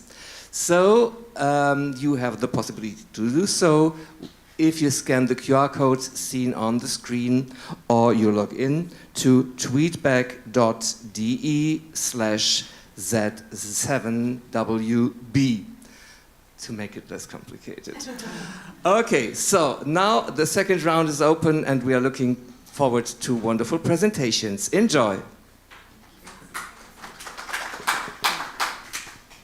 Hello. My name is Christiane Bartz. I am professor for mathematics for business and economics at the University of Zurich. I'm Jie. I'm a PhD student which is my supervisor here. And as part of this PhD dissertation, we study fairness in the context of the semifinals of Eurovision. In particular, we were wondering if the allocation of the countries to the two semifinals and the running order creates some bias.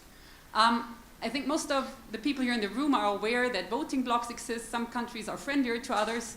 And this is actually already tried to be taken care of by Eurovision's pot system, where they split the different voting blocks into pots of 6 countries, and then they allocate the different semifinals from these blocks, trying to split the voting blocks.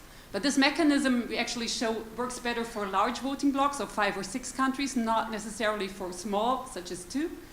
And it does not really take into account the degree of love within this voting bloc. So as we all know, Greece and Cyprus have a more intimate relationship than some of the Balkan voting blocs. And so this is not modeled. And on top of that, the whole idea that performing last or in the last 2 within each semifinal creates some advantage is also not accounted for in this draw. So, I don't know.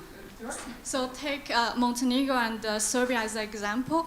We know that they are from the Balkan countries and they are in the same pot and then distributed 2 semifinals in the draw.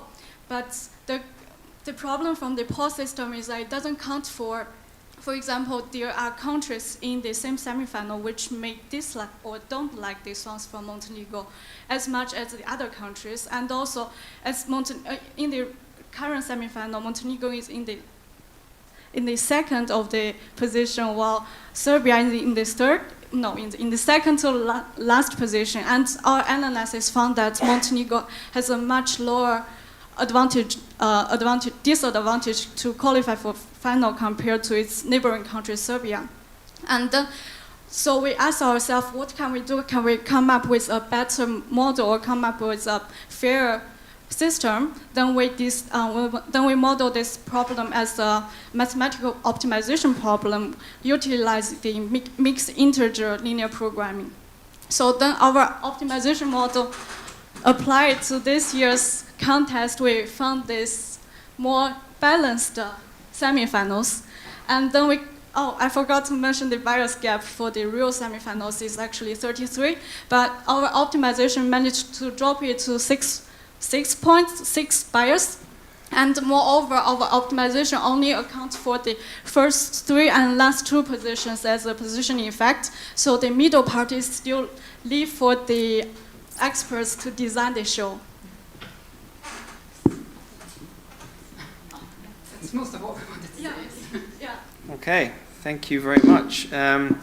So I had a few questions. The first was actually when I was watching your video, I was kind of interested, or maybe a little disappointed in some ways, that at the end you said that that we shouldn't use this model. So I was wondering, what were your thoughts about creating the model, suggesting you could make it fairer, but then sort of stepping back from your own findings there a bit? Well, thank you for pointing this out. Our co-authors felt the same way. Basically what we thought of is, if you now look at the current mechanism, it's a YouTube show that is broadcasted.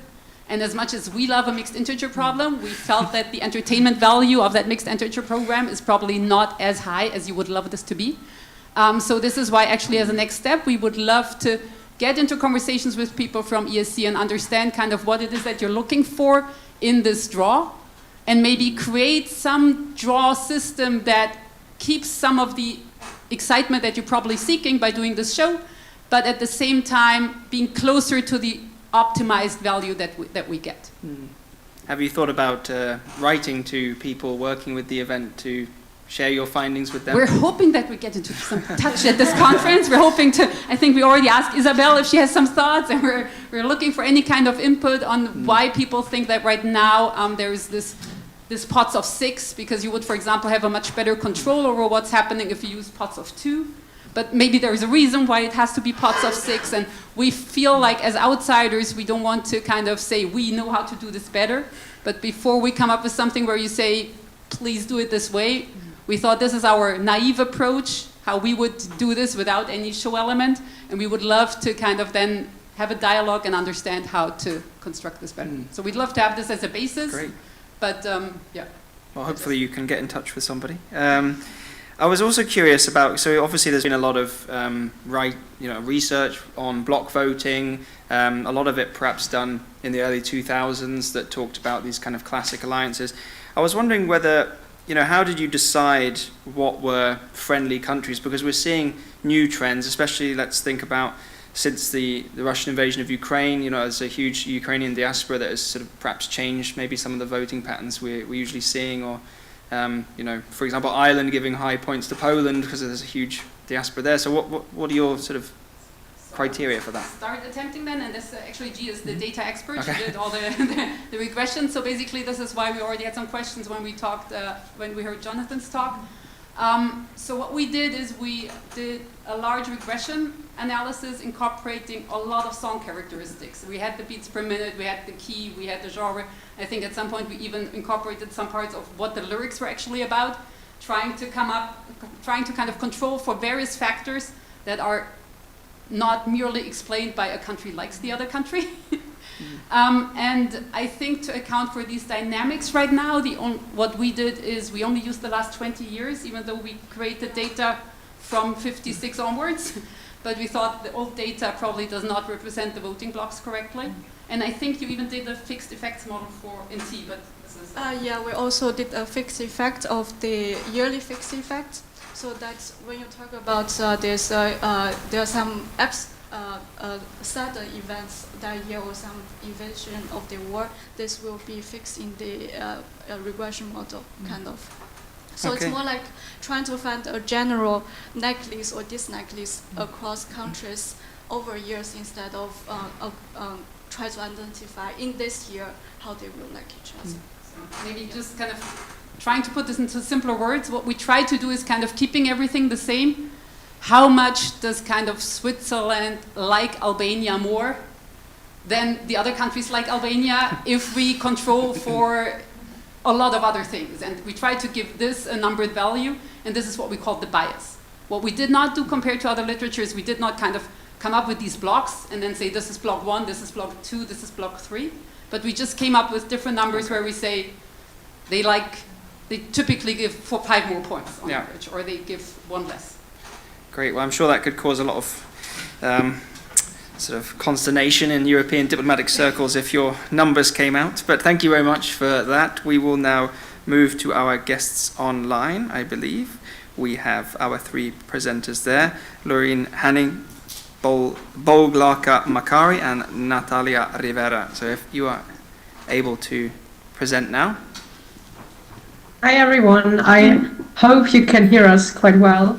Yes, Natalia is not joining us today because she is living in the Philippines, and because of work there and the time delay, us Europeans for today will do the presentation. Yes, we're currently in Aalborg, Denmark. I'm Loreen, and this is Bogi, and we're studying at Aalborg University and did a research project on ethnic minority representation and the perception of such at the Eurovision Song Contest.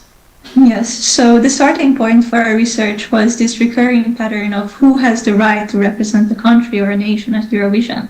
So our research explores how ethnic minority artists are perceived by the audience concerning cultural representation and national identity.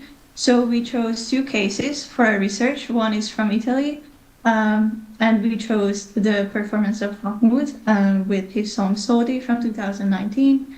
From Hungary, we chose Józsi Pápai song Origo. And both of these artists have ethnic origin. Mahmoud has an Egyptian-Italian origin, while Józsi Pápai has some Romani descent. So both of them are challenging what we view traditionally as an authentic representation. So we were looking and focusing on the Gen Z perception. And we were interviewing with semi-structured interviews, Italians and Hungarians between the age of 20 and 26 to see their views on cultural representation. And we've found it interesting to choose these two countries because of the political landscape as well, and how, for example, a nationalistic or a populist government can take their views on national identity and cultural representation. So in our study, we also explore their reaction to the performances and their view on national identity. That was us.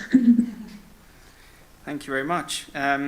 It's a really interesting study, and I was sort of, when I came to the end of the video, I also heard something that you say that the Eurovision might not change society or change society's opinions. I guess as a sort of slight devil's advocate, I was sort of wondering, I think we do have examples perhaps where Eurovision has had a role to play in societal change. I think of examples like Dana International in Israel in '97, or perhaps even Conchita Wurst. I mean, and I think that what we're seeing is that it changes society perspectives both for the better and sometimes for the worse, because there's a kickback, right? So what would you, if you had to make a call based on your research, would you say that the inclusion of minorities in on the Eurovision stage, do you think that helps or perhaps creates more resistance to the promotion of a sort of multiculturalism in those countries you looked at? I mean, what the interviewees talked about was this intergenerational divide that they perceived in society between their an ethnic minority artist representing Italy or Hungary, and with them being completely that even appreciating it, and then older generations maybe not agreeing to that extent. And what those interviews meant is that it's hard with Eurovision to change those very, very established views on society of what they perceived as older generations. So it was in relation to those different generations that exist within society and how they perceive it. And they said, well, no, Eurovision won't be enough. It's so deeply constructed into society that they think, oh, this is not Italian or this is not Hungarian enough. So in that sense, for especially this topic of national identity, it seemed quite fixed. And of course, with our cases, you mentioned Dana International, obviously queer identities were not involved in that case. Okay. And in terms of choosing those countries, you choose two specific cases there. What made you want to focus on these countries? Well, we wanted to choose, for example, two countries which also had, obviously, artists from ethnic minorities, and they performed closely in like those years, so like 2017 and 2019. because we have to consider the political landscapes, also just the cultural landscape of these countries as well, so that they were at the similar times. And both of them had wide controversies when they were chosen to represent their countries, so that's why they were chosen, so that we would see how Gen Z perceived these public discourse that was happening around these artists' performances. Yeah, and I mean, obviously, it's also interesting with Hungary not being at Eurovision anymore, and then Italy being part of the Big Five. So also in terms of just Eurovision, it's quite like an interesting comparison that we could make then. Yeah, especially I think in the Hungarian case, where perhaps a lot of the decision to leave Eurovision has to do with, you know, the promotion of certain values that go against multiculturalism or just liberal values, one might say. But thank you very much for your study. We'll have a round of applause maybe for that as well.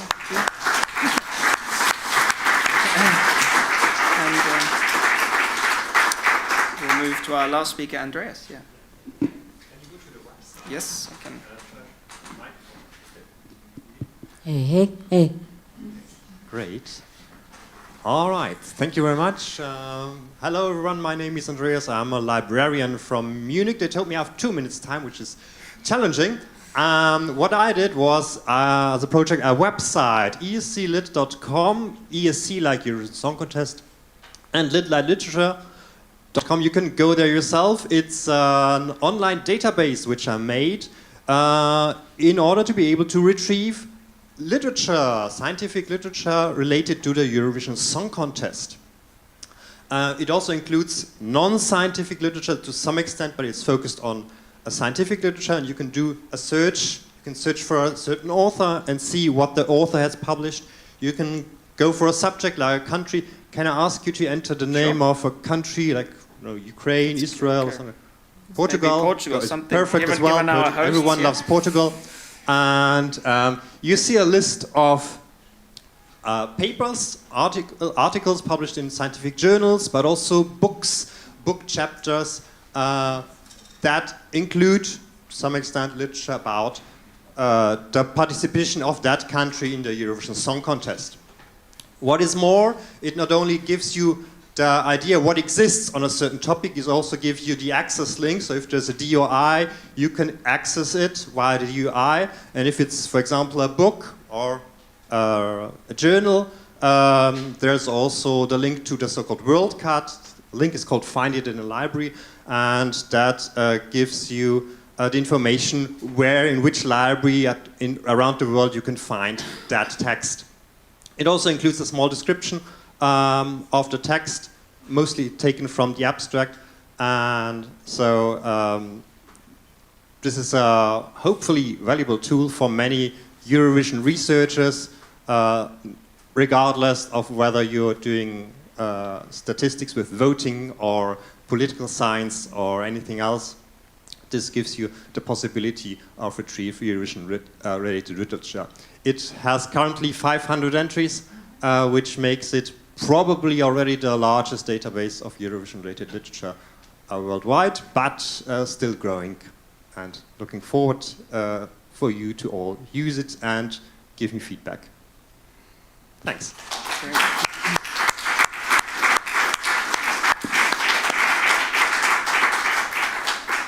Well, I'm as a researcher, I'm very happy that you've made this, Andreas. It makes life a lot easier. 2 questions then. I guess the first is, I know that perhaps your focus has been more on developing this rather than necessarily reading all 500 articles, although given your video, I wouldn't surprise me if you had read them all. So I'm just sort of wondering, given the overview you've got here, what are the sort of strongest and the weakest areas of Eurovision research in your view? I wouldn't necessarily speak of strong and weak areas, but what I've remarked is there are certain trends in Eurovision-related research. When I think of earlier articles in book chapters, the 2000s and 2010s, many focused on voting and statistics, and today it's more about geopolitical science. Of course, Israel and the Russian-Ukrainian conflict have played their part in that, and LGBTQ is a topic that has been around forever. It's no trend. But what is coming more is also it's becoming more and more diverse in terms of research. So today you have researchers focusing on the economic aspects, for instance, on the Eurovision Song Contest, which is where you could hardly find an article about that 20 years ago. So it's growing, the whole field is growing, but also the diversity is growing, from my observation. Yeah, definitely. My second question is actually just inspired by what I've just found here when I typed in Portugal, is that it seems that the strength of this database will be that it can provide literature from all different languages. And I assume that this is with the help of artificial intelligence of some kind, or is it not? No, it's natural intelligence. Just you and, well, sometimes translation tools, which let me translate the abstract. I cannot read Ukrainian, for instance, reasonably well to translate that, but I extract the abstract and try to find what the article is about, for instance, in order to give me the keywords and a small description. Yeah. That's great, because I think a lot of scholars from the Anglophone world struggle to, when they get told, oh, you should use literature from, you know, the other languages in the world, and I think the trick is to, how do you find them, how do you know what to search? So this is going to be really valuable for them, so kudos to that. We have a round of applause for that, and then we'll... Thank you.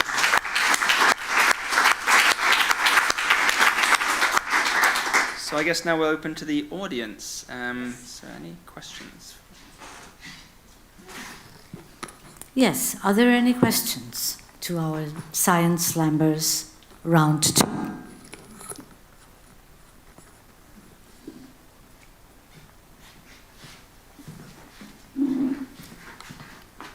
Thank you so much, all of you.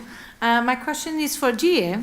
Are you planning to also compare some national final strategies and voting methods to spread your research, and maybe with this comparison you can also find a solution to propose to the Eurovision Song Contest? Yes, for sure we can do that, but because our model is mainly trying to find a solution to separate the countries into 2 semifinals, or if there's any separation problem in the fairness contest, then probably we can work there as well, like an extension. Oh, no? Did I understand the question? No, I'm actually not sure. So in the national finals, I wouldn't be aware of a problem where you have parts of a country voting for other parts of the country. So you know, I think the main problem that we see in the semifinals is that by creating this artificial split into 2 groups and then only allowing countries within the same semifinal to vote for each other and not all countries to vote for each other, this creates like some particular structure that personally I would just not be aware of which other pre-selection method has this challenge. So, just to add, I was asking about it because this year in Portugal was a huge debate on the fairness of the juries. There are regional juries, and the winner was from Highland, Madeira Highland, so the jury gave the biggest points for Madeira singers. So this is why I'm asking, because usually the national selections try to refurbish the voting methods also according to the Eurovision experience. So this is why I'm asking that. I know that the problem itself it's not the same, but it could be also a way of comparing. I'm from qualitative research, so this is why I'm asking this kind of question. So yeah. So actually, I think that it's a really interesting angle to look at. What I think is particular, I'm not sure kind of who here in the room is an expert on these voting biases, but my take from the literature that was done so far was that juries are also biased, but in a very different way than televoting is biased. And what we did in this study is we only looked at televoting. So as a database, we used all the data from the finals and the semifinals, but whenever we had the data, we only used the televoting. This is also why we basically restricted ourselves to the last 20 years, so that we had this clear split, because people just have different biases. I mean, judges are definitely not perfect, and I actually thought it was a very interesting stream of literature as well. I'd love to do something on this, but I think Gia, this is her first project within her PhD, so I don't want to overburden her with this right now. And it's slightly beyond the scope of this, simply because, televotes have this neighboring country effect and a lot of effects that juries don't necessarily share. Thank you. Any other questions?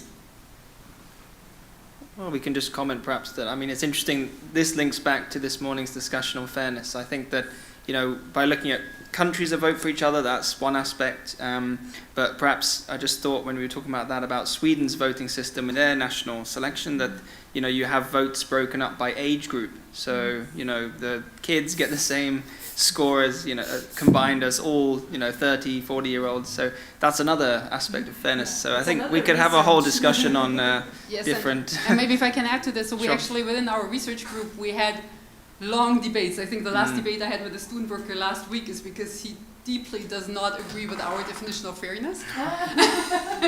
but it's like if we find from the data that, like, for example, I think we found that from the data we have, Malta seems to get like fewer points than we would expect, like from all of the countries, kind of. But then, is that really unfair? Well, we thought if everybody gives them the same, dislikes that for some reason, it's not our job to decide if it's fair or not. So that's at least our stance right now, compared to the student worker who strongly thinks otherwise. but it is difficult. So we actually came up with our definition of fairness, that we said that if one country is better than the other in the final, if everybody's allowed to vote for them, then they should be better in the semifinals. So that's kind of our very narrow fairness definition that only works for this problem. Okay, any other questions? Do we still have time for one more, I think? No? Online? Online, no questions. Okay. So, let's give a very big round of applause to both Jack Shepherd and our Science Slammers too, please.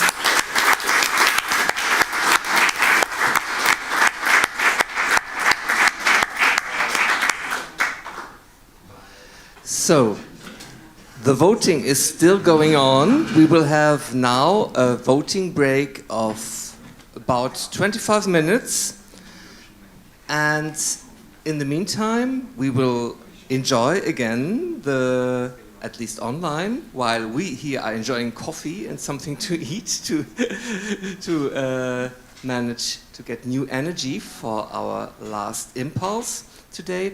But you will be able to listen to wonderful music again from the Schola Cantorum Basilensis and from the Jazz Campus Basel. And I apologize for not taking my glasses on again. You vote, please, on the QR code that you can see on the screen or on tweetback.de Z7WB. There is still very much going on. We are about to break a new participation record in the Science Slam, so keep on voting for your favorite presentations, because you have 2 votes and we are looking forward for you to distribute them. So see you again in 25 minutes and enjoy the wonderful Te Deum of Marc-Antoine Charpentier in various versions. Thank you.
Wir sind überall. Wir gehen auf Tauchgang in die Tiefen der Musikgeschichte. Gestern, heute und auch morgen. Wir sezieren Partituren wie ChirurgInnen und haben unser Ohr stets am Puls der Zeit. Wir verknüpfen Zusammenhänge und ermitteln genreübergreifend. Von Bach über Boulez bis Beyoncé. Apropos B, let's talk about Basel, unsere Stadt. Hier erproben wir Theorie in der Praxis. In Vorlesungen, Praktika oder Exkursionen. Unser Zuhause? Die Bibliothek, das Konzert, die Playlist auf deinem Handy. Wir verschlingen Bücher wie Basler Leckerli. Und wir schreiben Geschichte. Wortwörtlich. Wir verstecken uns im Rampenlicht. Als Musikjournalistinnen, Redakteure, Lehrerinnen, Kuratoren, Dramaturginnen, Wissenschaftler. Wie gesagt, wir sind überall. Überall, wo Musik ist.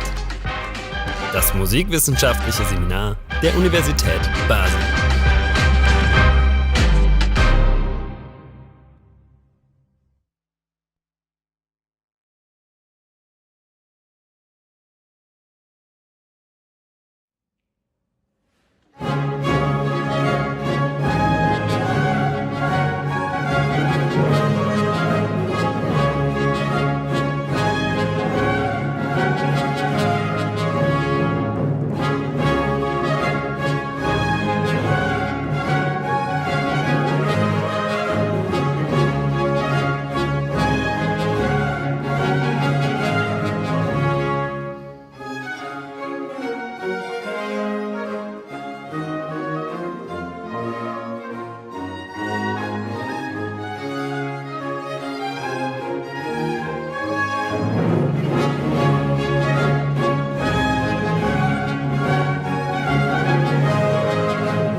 Wir sind überall.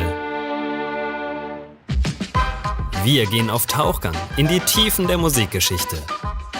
Gestern, heute und auch morgen. Wir sezieren Partituren wie ChirurgInnen und haben unser Ohr stets am Puls der Zeit. Wir verknüpfen Zusammenhänge und ermitteln genreübergreifend. Von Bach über Boulez bis Beyoncé. Apropos B, let's talk about Basel, unsere Stadt. Hier erproben wir Theorie in der Praxis.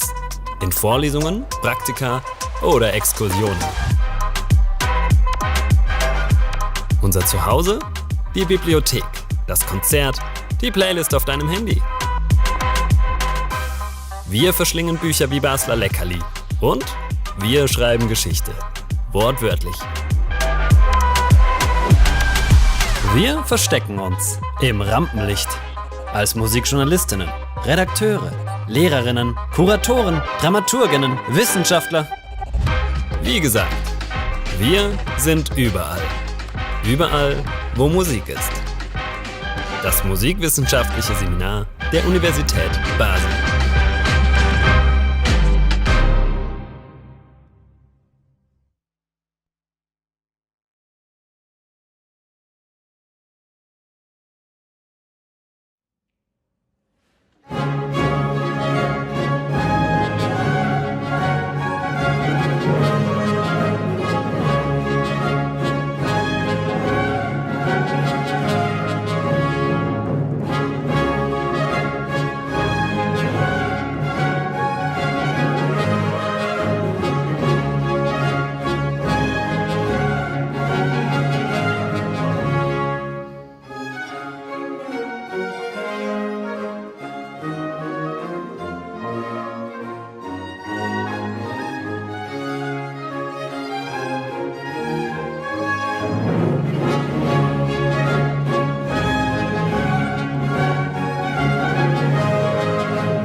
Wir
sind überall.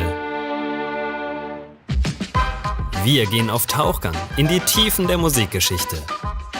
Gestern, heute und auch morgen. Wir sezieren Partituren wie ChirurgInnen und haben unser Ohr stets am Puls der Zeit. Wir verknüpfen Zusammenhänge und ermitteln genreübergreifend. Von Bach über Boulez bis Beyoncé. Apropos B, let's talk about Basel, unsere Stadt. Hier erproben wir Theorie in der Praxis. In Vorlesungen, Praktika oder Exkursionen.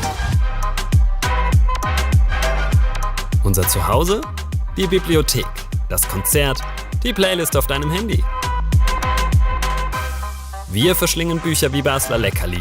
Und wir schreiben Geschichte. Wortwörtlich. Wir verstecken uns im Rampenlicht. Als Musikjournalistinnen, Redakteure, Lehrerinnen, Kuratoren, Dramaturginnen, Wissenschaftler. Wie gesagt, wir sind überall. Überall, wo Musik ist. Das musikwissenschaftliche Seminar der Universität Basel.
Hello again. This is Basel calling with the results of this year's EUROVISIONS International Conference Science Slam. And I'm happy to say that we had 433 persons voting.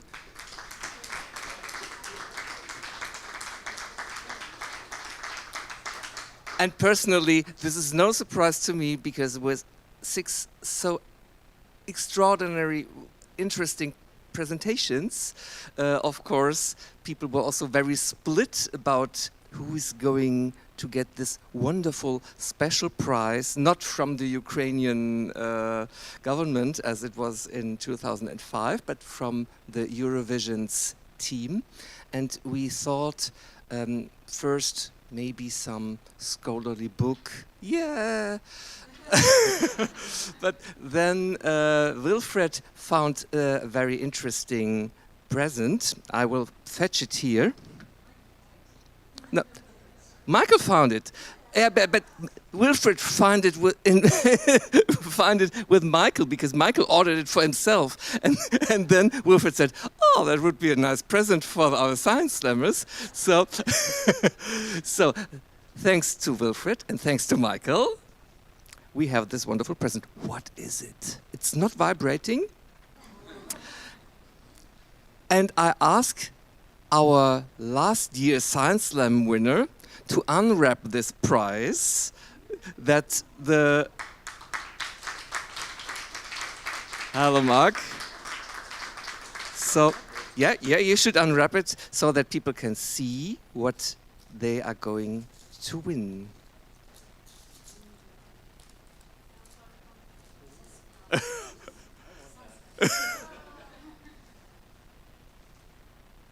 So what is it? It is Songs of Europe Music Timeline Game, 69 years of Eurovision songs. Oh, it's like Hitster. Okay.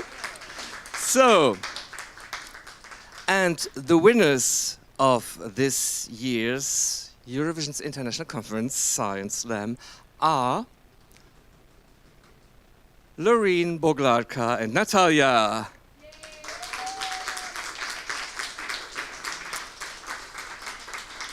Unfortunately, they are not with us. But I hope that they are following the stream online. So congratulations with 202 votes. So this was overwhelming. But in fact, if we talk about fairness, there were 3. So and we should divide it by 3. But but this is maybe a topic for next year's conference. So thank you, Mark. How was your scholarly way after last year's Eurovision's conference? It blew off the roof.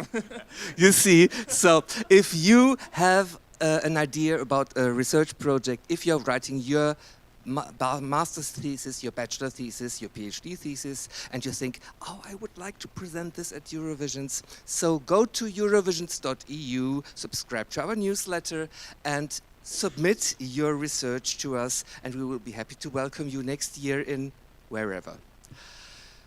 So, thank you again.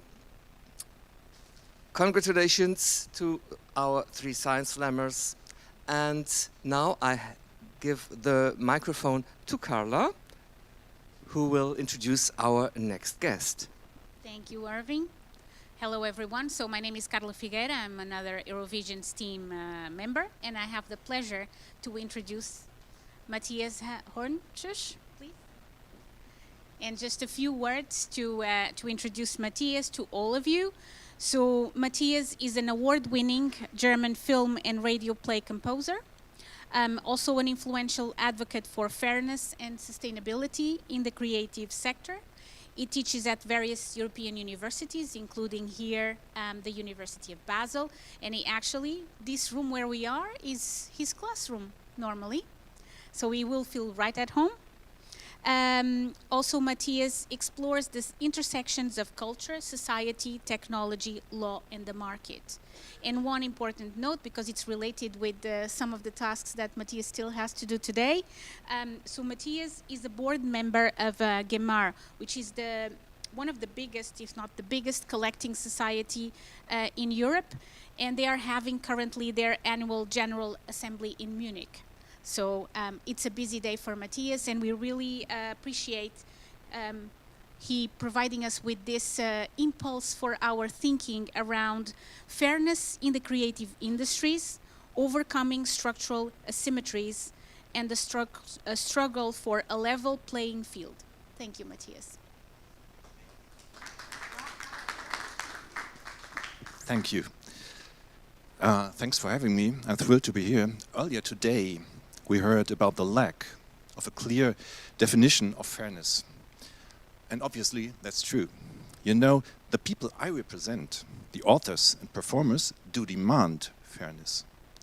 And while it is important to mark and criticize whitewashing efforts by companies and institutions, I'm afraid it can't be ethical by any criterion I know of to give up the fight for fairness just because there is no proper academic definition. So I'm gonna be talking about fairness, and I start with a question.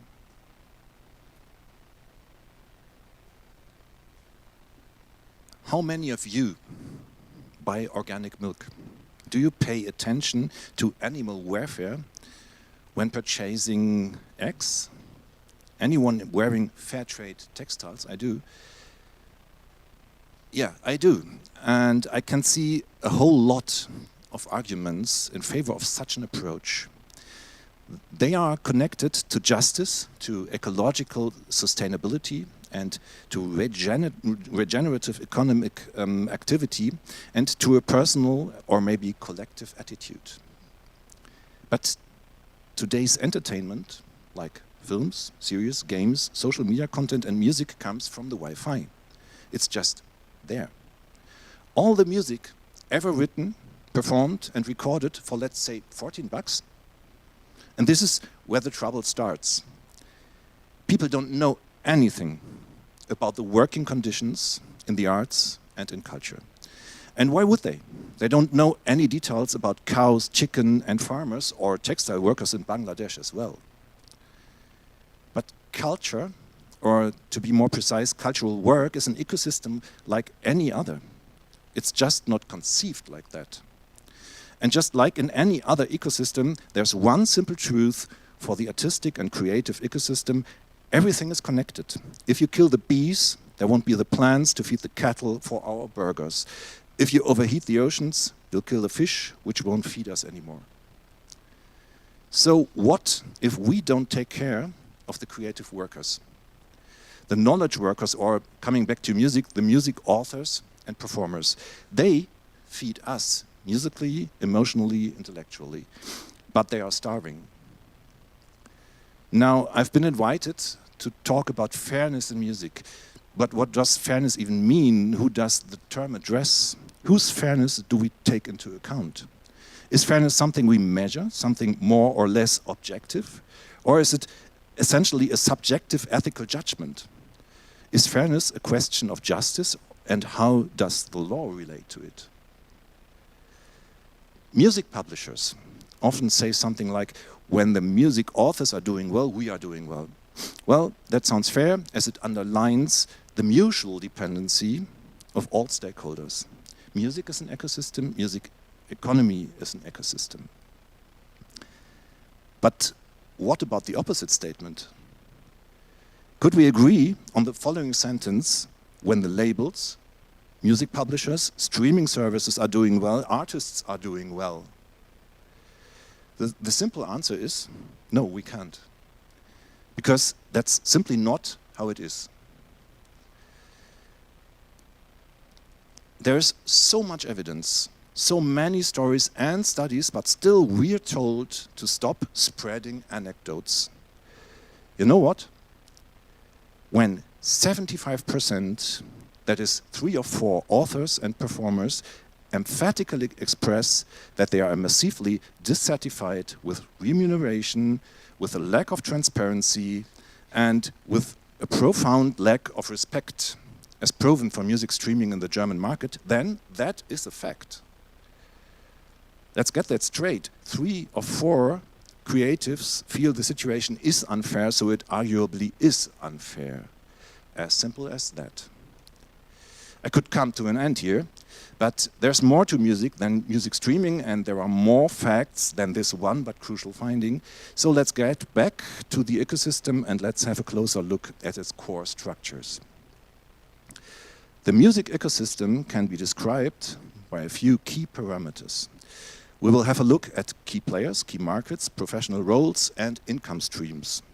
Due to the tight schedule, most of the numbers I provide relate to the German market and the German economy, and I will focus strictly on the perspective of those who make the music. Furthermore, I'll focus on the market for recorded music, which is a license-only market. Please keep in mind that the recording contains the musical work as well as its performance. Okay, the key players. Someone needs to write the music, that's the music authors. Those who sing, play and dance the music are the performers, often called artists. Someone else publishes and markets it, that would be the publishers and labels.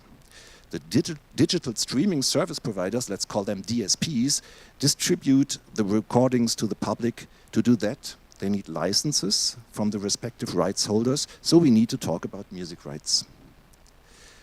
The musical works, that's compositions and lyrics, are protected by copyright. The Anglo-American copyright isn't exactly the same as the European author's right, but they're compatible. Performances and recordings are protected by so-called neighboring or performance rights. The exclusive right to market a recording is called master right. For a deeper understanding of music creators' complaints, an understanding of professional roles is crucial. This will lead us to their role-specific income streams. There's an English term we're lacking in German, and that's originator. Originators are those to whom a legal entitlement arises through the act of creation. There are three main categories of professional roles, each associated with the status of originators. First, music authors of compositions and lyrics. Second, performing artists. The musicians, they must be differentiated according to their contractual status, that is, featured artists versus session musicians who are simply hired. And third, those who finance the recording and hold the master rights. Master rights can be sold. So, where does the money come from?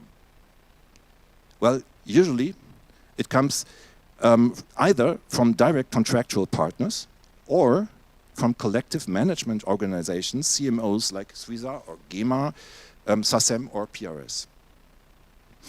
Now, the session musicians, the hired guns, know quite a few constellations with no direct contracts attached and no CMO involved. We'll get back to that later. But wait, who pays for the actual work composers and lyricists do? The answer is no one. Attention, this applies to Europe, where the Anglo-American work made for hire doctrine is unknown. Music authors' work is unpaid. This even includes commissioned composers. In the film sector, we work entirely at our own risk. The fee is for granting the rights. It does not constitute payment for labor. Copyright is not about work, it's about works. So the only money we can earn as authors comes from licenses and royalties. In fact, more than 60% of the average income of composers in the German market stems from GEMA, the collecting society responsible for us music authors. If our work is not paid for, and we are therefore dependent on license payments, this means that every license or usage payment that is not granted constitutes a cut in our livelihood. In practice, a single person often has several roles. There are lots of performing writers and many writing artists. However, being a performer is a very different profession from being a songwriter or classical composer. So who pays for the performer's, well, performance? For now, it should be enough to say featured artists, those who have a contractual relation to a label, will be paid by their contractual partners, who get their share for the recordings from the DSPs.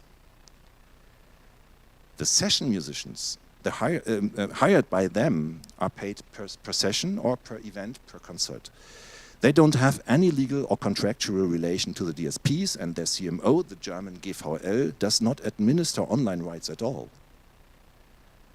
So, as a result, session musicians might get nothing from streaming, because usually session fees are handled as buyouts, that is, one-off payments. And this is despite the fact that German law clearly stipulates that musicians must receive appropriate remuneration for any use of their performances and recordings. However, this claim simply cannot be enforced in practice, and anyone who tried might probably never get a job again. We've just only scratched the surface, so I'm going to give you a more general oversight of the status quo. For session musicians, there's the fear of blackmailing, a cash shortage that severely restricts the ability to take legal action, and the awareness of having rights but not being able to enforce them under any circumstances. The result? A humiliating experience of powerlessness. Music authors have to realize that their slice of the very cake that could not have been baked without their contribution is not enough to survive. After deducting 5% publishing, round about 10% remains for sometimes up to 14 authors collaborating on one song. They have to digest the fact that the platforms impose unworthy rules on them against which they cannot defend themselves because they, as well, have no direct contractual relationship with the streamers. Last but not least, the featured artists. Being in that category might sound like you've made it, like you belong to the elite. It's not necessarily so. Featured artists are those musicians whose name or person is connected to the project or who are members of a signed band. They might be major artists with international success, national indie talent, or no-budget DIY acts. They all have structural problems. The biggest problem, as shown by a current study commissioned by the German government, a sharp polarization of remuneration that the analyst Mark Mulligan described more than 10 years ago as superstar economy. 0.1% of acts account for 75% of overall revenue, while 68% of all acts generate less than €1 in revenue per year. Just some of the other problems. There are an increasing number of services that artists have to pay for on the platforms. There's lots of criminal activities unfolding on the platforms like click fraud.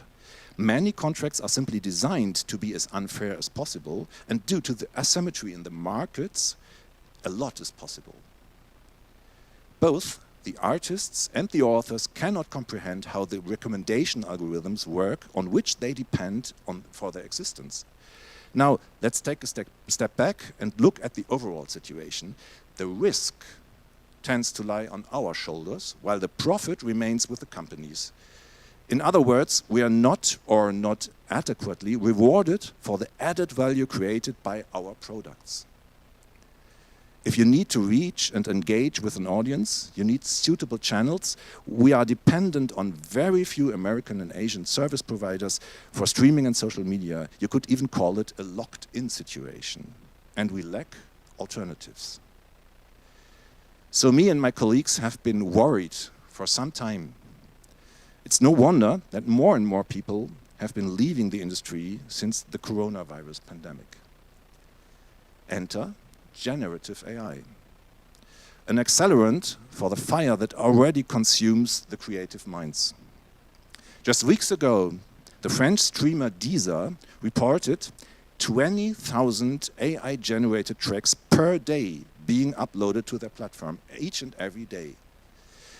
And again, it's not just about music.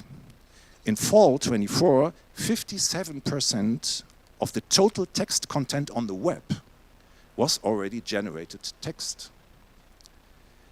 Forecasts from late last year predicted that later this year, 90% of all content on the web would be synthetic, that is AI generated. There's a term for that, it's called enshittification. The sheer amount of generated content makes human-made music, art, literature, journalism undiscoverable. Our works become practically invisible in the sea of AI slop.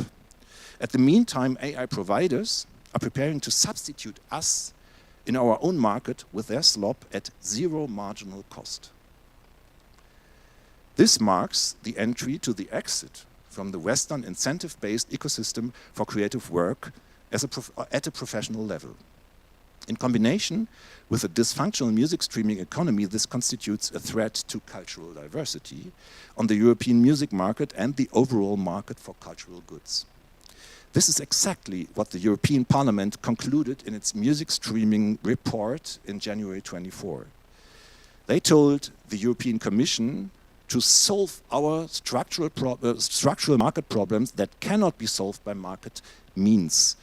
The parliamentarians concluded the European idea stands and falls with diversity as, according to its founding treaty, the EU is based on unity in diversity. Now, you might have heard the description of generative AI as fire accelerant before. I have already listed some of the implications of our use of so-called AI. And maybe I have already convinced you of the validity of the metaphor, but again, there's more to it, much more. The big Gen AI models have been trained on our content without our consent, without giving us credit, and you may assume it without compensation. Just in case you used ChatGPT or Llama, be aware they're based on theft. And while the use of AI in tax authorities or in logistics might seem plausible, thinking can't be automated and creativity can't be scaled. Generative AI tends to plagiarize human creative goods. There's no business model attached to AI output, since copyright is strictly anthropocentric. And the very software that you use to ease your stress level is a pattern recognition system, a perfect surveillance instrument for whoever gets hold on it. Now, speaking of fairness, we need to distinguish between different directions of fairness and their addressees. Let's stay with the creative originators for a moment and later turn to society as a further addressee. I often hear that there is no point in resisting progress. That's what the drivers of horse-drawn carriages tried to do when the motor vehicle came along, didn't help. But, well, no, that's bullshit. Another term. The story they tell us is based on the idea of collapsing demand. They tell us we or our art won't be needed anymore, but in fact the opposite is true. In fact, we are experiencing 100% demand. Every work, every performance is currently in demand just because they are available online. It will stay that way for years, and there's a simple reason for that. AI models trained on synthetic data, that means generated data, enter a state known as model collapse. They get dumped. You're familiar with the consequences of incest? Same thing. AI needs art, but art doesn't need AI. The AI providers depend on us. We produce the fuel for their machines. But still they refuse to give us our share of the value created. At the same time, the entire value added is redirected to other economies. They even dispute the value of our goods, the very goods without which they cannot train their models. Now, has there ever been a situation in history in which the producers of an absolutely indispensable ingredient of a supposed future technology did not participate in its value creation? Well, the answer is yes. Just two words: colonialism, slavery. Welcome to digital feudalism. A world in which tech giants and government power merge and sweep away the separation of powers. What price will we pay for it? Is this what we want as societies? I don't think so. I believe in human dignity, in democracy, and in the rule of law. But AI has a totalitarian potential through surveillance and so-called cognitive offloading. That means letting an AI think for you and create for you. The effects on critical thinking are the subject to worldwide research, and the results so far are alarming. Decades of an essentially unregulated platform economy have eroded the foundations of cultural work and journalism. Cultural, artistic, and knowledge-based labor is not recognized as real work. And now, Gen AI provides us with low-threshold truth distortion and truth creation machines. They let us fabricate any kind of alternative reality and history that interested party could wish for. Education, culture, and the media are threatened by dehumanization through the uniformization of thought. In an AI age, there will be still products that feel and smell like art, but we might lose everything we could win by making art. Actually, making art in general is not about the product, but about the process. By sacrificing the incentivization of knowledge work, culture and media included, we are endangering the economy of our knowledge society, not to mention culture and our identity itself. Remember, thinking cannot be automated, creativity cannot be scaled. We must take care that the gap between technological progress and political control does not become unmanageably large. Tech won't save us, the market won't save us, so it's up to politics. I know, bold and dystopic statements. Don't get me wrong, this is not about prohibitions.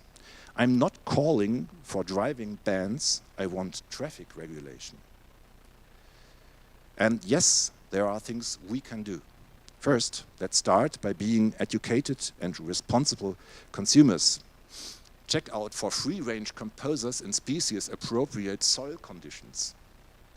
Choose which service you use. Don't use Google, don't choose Meta. Don't use Zuno or Udio. Why would you? Choose which aspects of your life and profession to automate it all. Second, we are not helpless. Let's fight back. The 3 levels of resistance are licensing, which, by the way, entitles us to say no to training, litigation, and regulation. You can read that by yourself. So, I'm coming to the end. To sum it up, if 3 or 4 of all music creators cannot understand why, which part of which income goes to whom, can that be fair? And should the law allow it? Without an enforceable right to remuneration, we stumble back into feudalism. We cannot grant the freedom of the arts, and we put the incentivization of knowledge work at risk. Copyright is the market regulation law for art, culture, and all knowledge work. Copyright is meant to incentivize innovation. Europe is dependent on innovation. However, copyright law does not reach many of its beneficiaries in practice. This cannot be compensated for by market forces, so policymakers must react. Not only to make it fair, but to make it sustainable, cultural and knowledge work as an ecosystem.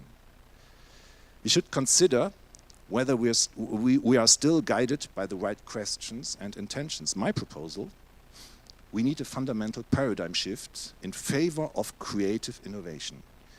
This is the urgent consequence of a rapid spread of AI, or rather our way of dealing with it. We must protect and strengthen human intelligence and creativity. There's an unmistakable and momentous trend towards the scaling of wealth, while we are facing a dramatic and growing inequality in the world, including the West. This is a threat to states, to societies, and ultimately to humanity. And this translates to the cultural ecosystem. Currently, we prioritize the most potent and the ones with the widest reach. Shouldn't we turn our efforts towards the new and significant. We need to consider how we can safeguard high-level professionalism in the cultural and knowledge professions. The current system is failing. It seems we need a new one that is not only fair, but sustainable. While stealing and exploitation do not build sustainable knowledge economies, it is the culture bees, the creative workers that pollinate the flowers of society, knowledge, and the economy. Thank you so much. I'm looking forward to the discussion.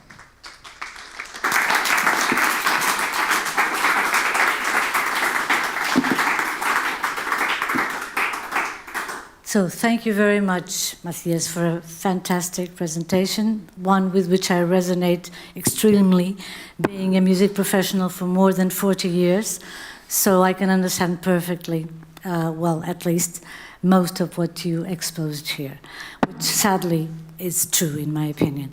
So now we will, my name is Isabel Campil, by the way, and I'm another member of the Eurovisions team, and I will be around to give you the microphone and listen to your fantastic questions to Matthias, I hope. Any questions? Carla. Thank you, Isabel. Thank you, Matthias. Truly fascinating, and it's really a privilege to end this first day of the conference with your address. You already put forward some solutions, and I was wondering around education, raising awareness. What are your thoughts? You know, because the professionals, the consumers, we need to know more about it. Yeah, a very important question, because everything, it all is about education.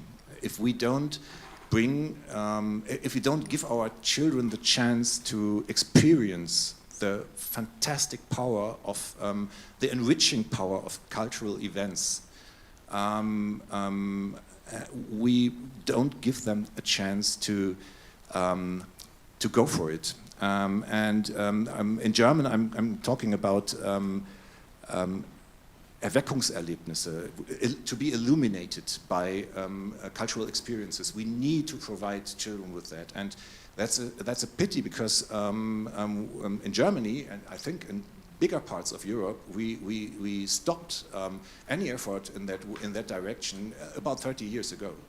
I remember exactly how I had to transform the rules for the study of musicology at the University of Cologne after Bologna, and we had to quit everything that was that gave us a chance to have a high common level for the students, because we couldn't expect them to know anything. We couldn't teach them, and we had to get rid of everything. And there are so many examples how problematic our stance in education is. And it's I tried to show you that you can't differentiate education, cultural work, and economy, because we are part of economy. It's work that we do. People are making money with our efforts. Another question?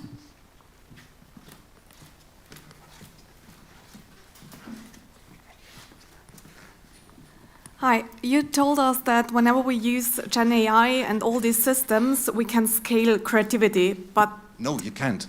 Okay, because I understood that. No, you can't. Okay. How would you?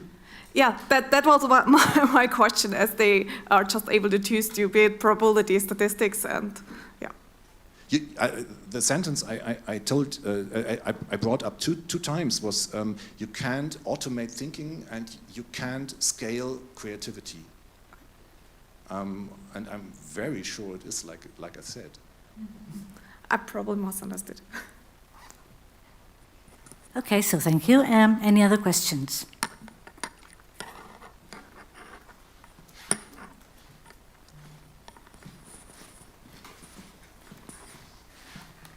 So, from the part of the politicians in Europe, You were talking about the report, you were talking about several efforts, but in real life, do you see efforts and put them in practice, in fact, to control? I use the word control, it's not the best word, but to give some rules and to, because I was looking in the last weeks about these AI rules for European Union and stuff, and code of practice, yeah. Yeah, a lot of ideas, but at the end, in practice, I don't see just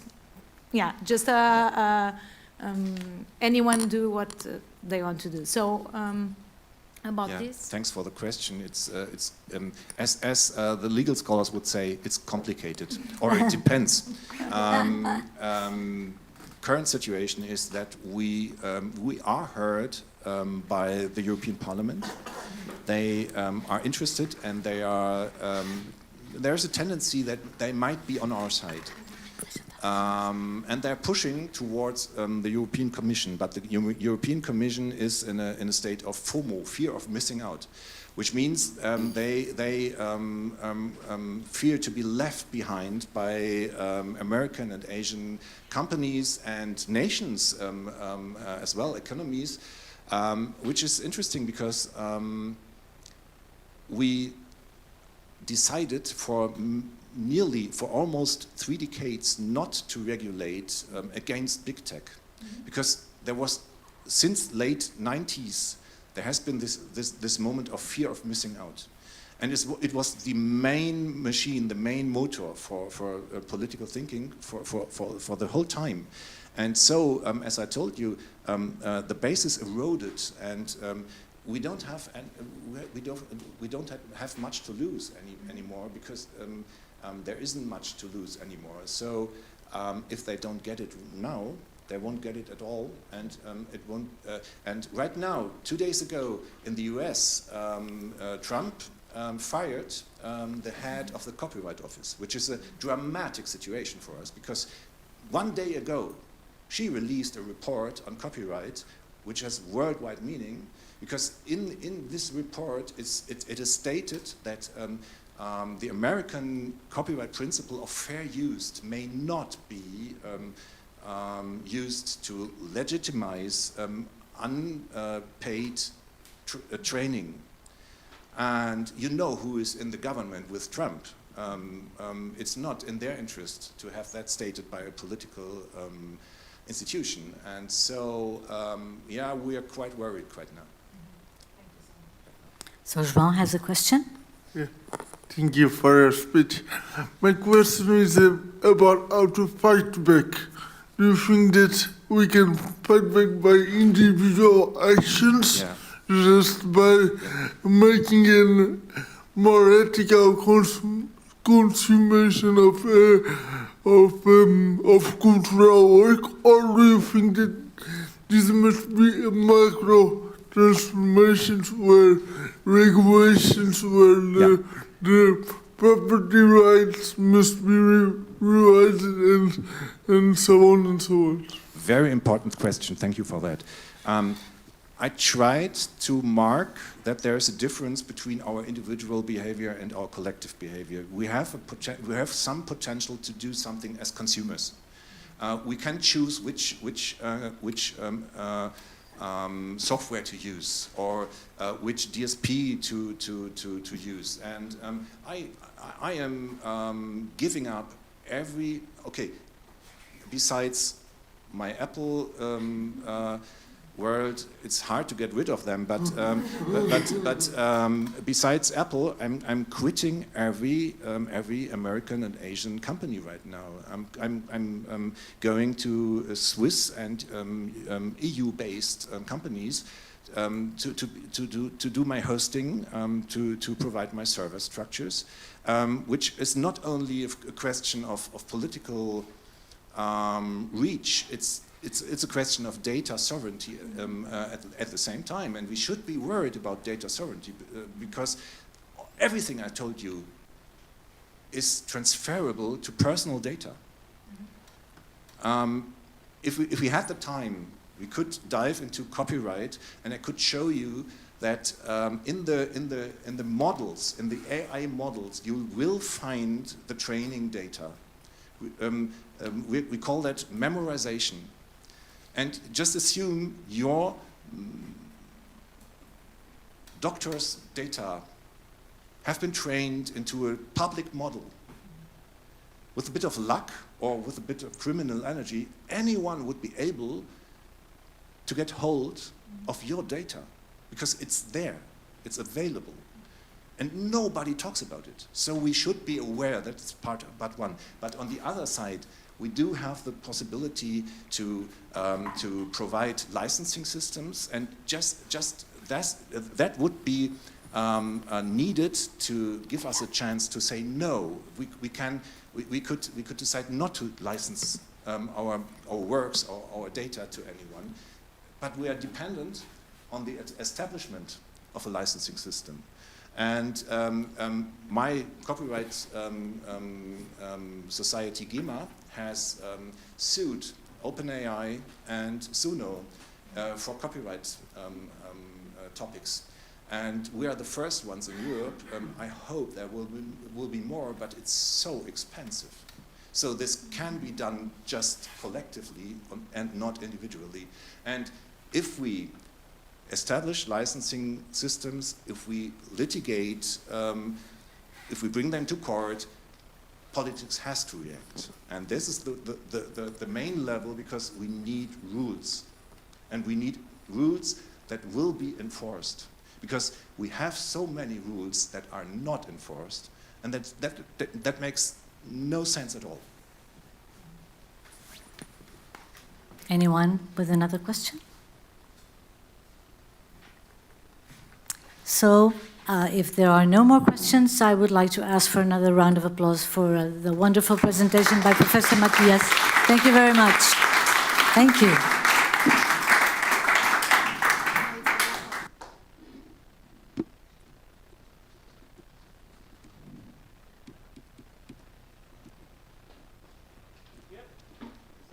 It's time to wrap it up.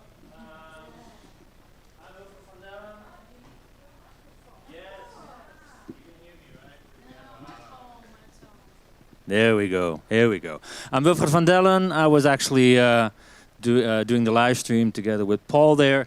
But it's time to wrap up our conference. This was the first day. Tonight, actually, is the first semi-final, right, in Basel. So it's fair to say that this was our first day and our first semi-final. Tomorrow is our second semi-final, right, Carla? What's going to happen? Well, you have to come and see. It's a surprise. Well, you can obviously follow the program online. So we're just going to quickly wrap it up. And from my part, really on behalf of the whole team, I just want to say thank you to the University of Basel for hosting us, for all of you to come and see us in person, and of course those online, joining online, thank you for joining the live stream. And of course we will have our content still for the future. Maybe we have to reconsider, like Matthias was saying, you know, where we're hosting things, and really consider our sustainability as an initiative. So yeah, from my part, it's just a big thank you. Exactly. A big thank you. And as I said before, my name is Isabel Campil. I'm also a member of Eurovision's team. And please join us tomorrow online. I think we'll start at 9 o'clock, right? Tomorrow? Yes. We have wonderful roundtables tomorrow. And please join us either online or on site. And now I'll pass it on to Sophia. Yeah, I'm Sophia. And I know you know me. I have to repeat as well that join us and find us online, eurovisions.eu, and find us in the social media. Another thing we need to reconsider. So thank you for this food for thought for our future as well. And tomorrow we will have 2 amazing roundtables, one Impulse, amazing as well, a collaboration with European Research Project. And tomorrow, maybe we will have some surprises, some musical surprises. So beyond online and beyond here. So thank you so much. And I pass to my colleague, Dr. Eurovision. So, and we have already been considering our social media strategy because we're almost invisible on X, and that's on purpose. And for the other ones, we really need